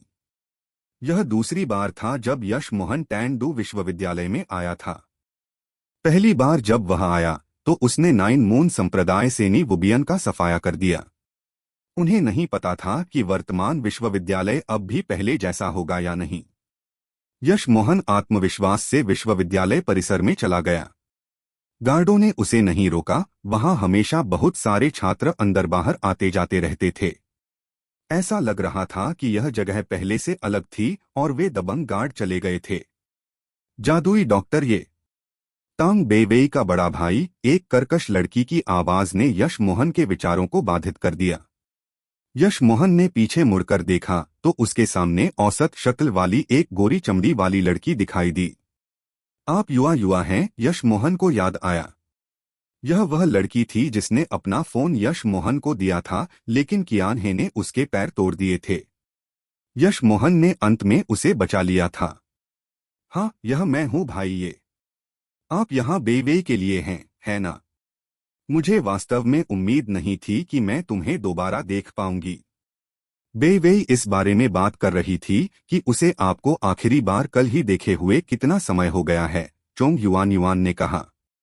यश मोहन भी एक जाना पहचाना चेहरा देखकर खुश हुआ और तुरंत बोला, हाँ, मैं बेवेई को ढूंढने आया था। वह कहाँ है? बेवेई हमारे साथ शीलोंग रेस्तरां में एक छात्र सभा में गई थी। उसने कहा कि वह वहां किसी परिचित से मिली और जल्दी चली गई।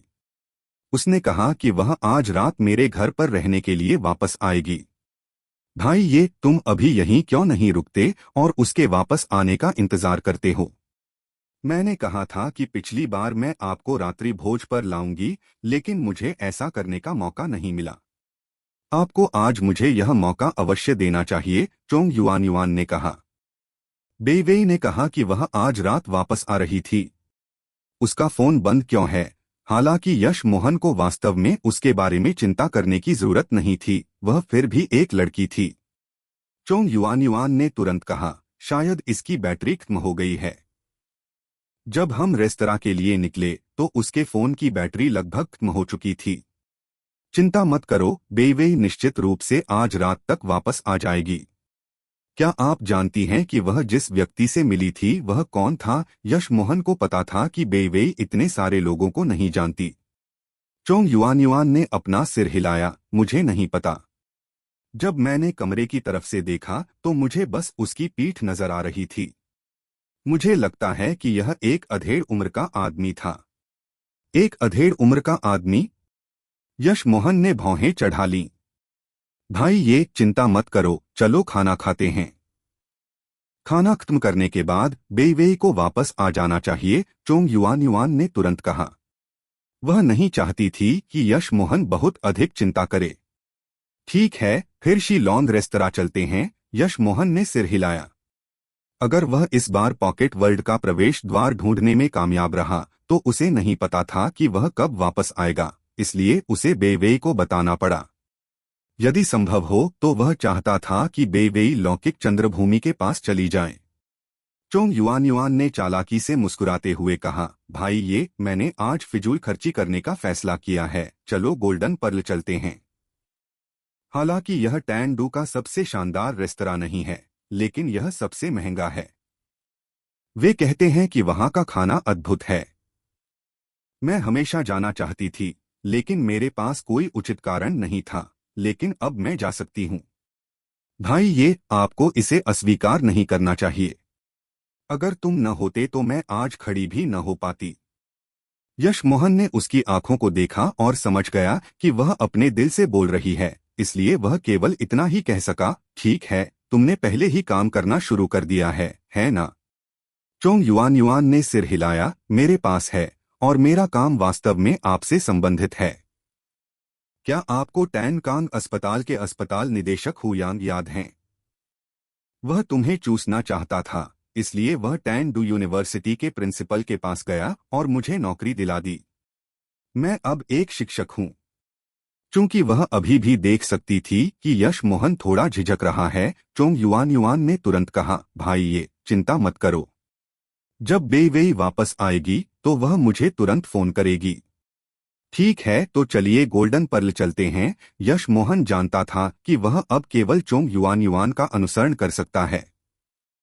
वह बेवेई के फोन के बारे में नहीं पूछ सका और चला गया। उन्होंने विश्वविद्यालय में 1 घंटे से अधिक समय तक इंतजार किया था और उनके पास चोंग युआन युआन के अलावा बेवेई को खोजने का कोई अन्य रास्ता नहीं था। गोल्डन पर्ल हालांकि इसका केवल एक रेस्तरां होने का कार्य था, यह पूरे हुझोंग प्रांत में सबसे महंगा रेस्तरां था। बहरहाल यह अभी भी लोगों से भरा हुआ था। चोंग युआन युआन का एक सहपाठी वहां काम करता था और उसकी वजह से उन्हें एक कमरा मिल सका। जब यश मोहन और चोंग युआन युआन गोल्डन पर्ल पहुंचे तो कार पार्क सभी प्रकार की कारों से भरा हुआ था। वहां खड़ी सभी लग्जरी कारों के बीच चोंग युआन युआन की टोयोटा बहुत ध्यान देने योग्य लग रही थी। लेकिन चोंग युआन युआन को कोई फर्क नहीं पड़ा। वह गहराई वाली इंसान थी और कारों की परवाह नहीं करती थी। यश मोहन ने और भी कम परवाह की, वह उड़ने वाली तलवार पर घूमता रहा, भले ही उसे भी 2 बॉम्बर दिया गया हो, उसे कोई परवाह नहीं थी। जैसे ही दोनों उतरे, तेज इंजन वाली कुछ बेंटले चोंग युआन युआन की कार के बगल में खड़ी हो गई। यह भी एक पुरुष और महिला का जोड़ा था जो बाहर निकला। वह आदमी एक युवा मास्टर की तरह लग रहा था, लेकिन उतरते समय काफी सज्जन था। वह महिला ऐसी दिखती थी जैसे वह 20 के आसपास की हो और उसका शरीर बहुत सुडौल था। हालांकि वह तंग कपड़े नहीं पहनती थी, फिर भी थोड़े ढीले कपड़े उसकी विशेषताओं को छिपा नहीं सकते थे। उसका चेहरा भी बहुत सुंदर था। अगर वह थोड़ा और उत्तेजक कपड़े पहनती तो पूरी सड़क पर पुरुष अपना सिर घुमा लेते, फिर भी उसकी शक्ल वास्तव में काफी मासूम थी। महंगे दिखने वाले मोतियों के हार के अलावा वह हर जगह साधारण ही लग रही थी। यश मोहन ने हार को देखा और जान लिया कि इसकी कीमत कम से कम कुछ मिलियन होगी। मोती छोटे नहीं थे और उनमें से हर एक प्राकृतिक लग रहा था। बेशक भले ही यह महिला बहुत सुंदर थी, यश मोहन दिल में वह नैना शुक्ला से बहुत दूर थी। लड़की को देखकर चोंग युआन युआन को कुछ अलग सा महसूस हुआ। यह दूसरी बार था जब उसने किसी लड़की को इतनी सुंदर देखा था। उनकी राय में केवल तांग बेईबेई ही उनकी तुलना कर सकती थीं। चोंग युआन युआन को लड़की के सामने थोड़ा शर्मिंदगी महसूस हुई। यश मोहन ने दोनों को स्कैन किया और चोंग युआन युआन की ओर देखा। युआ युआ, तुम यहाँ किस लिए खड़ी हो? चलो अंदर चलें। हाँ चलो, एक बड़ी दावत करें। चोंग युआन युआन तुरंत जाग गई। यह समय खाना खाने का था, दूसरों की प्रशंसा करने का नहीं। उनकी बातचीत सुनकर दोनों ने उन्हें स्पष्ट रूप से अजीब नजर से देखा, लेकिन चोंग युआन युआन को इसकी परवाह नहीं थी। वह एक बहिर्मुखी लड़की थी।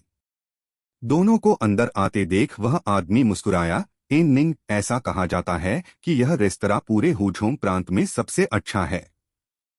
हालांकि मैं भी यहाँ पहली बार आया हूँ, इसलिए उम्मीद है कि आप निराश नहीं होंगी। महिला ने सिर हिलाया और मुस्कुराई। धन्यवाद, आप काफी मेहनत कर रहे हैं। हम जहां भी खाए ठीक है, हमें गोल्डन पर्ल आने की जरूरत नहीं है।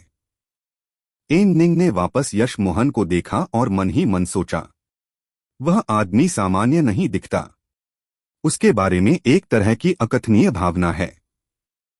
वह एक साधारण व्यक्ति नहीं होना चाहिए, लेकिन उसकी प्रेमिका औसत दिखती थी और वे एक साधारण कार चलाते थे। इसके अलावा उसके कपड़े भी वास्तव में सस्ते थे। लेकिन वह मुख्य बात नहीं थी जिस पर एन निंग ने ध्यान दिया था। युवक ने बस उसे स्कैन किया था और अपनी आंखें दूसरी ओर घुमा लीं, जैसे कि वह सड़क पर कोई यादृच्छिक व्यक्ति हो। तो दोस्तों, आज के चैप्टर्स यहीं समाप्त होते हैं। बहुत जल्द हम नए और रोमांचक चैप्टर्स के साथ फिर हाजिर होंगे। अगर आपने अभी तक चैनल को सब्सक्राइब और इस कहानी को शेयर नहीं किया है, तो हो सकता है आप अगले चैप्टर्स मिस कर दें। आपके प्यार और सपोर्ट के लिए दिल से बहुत बहुत धन्यवाद।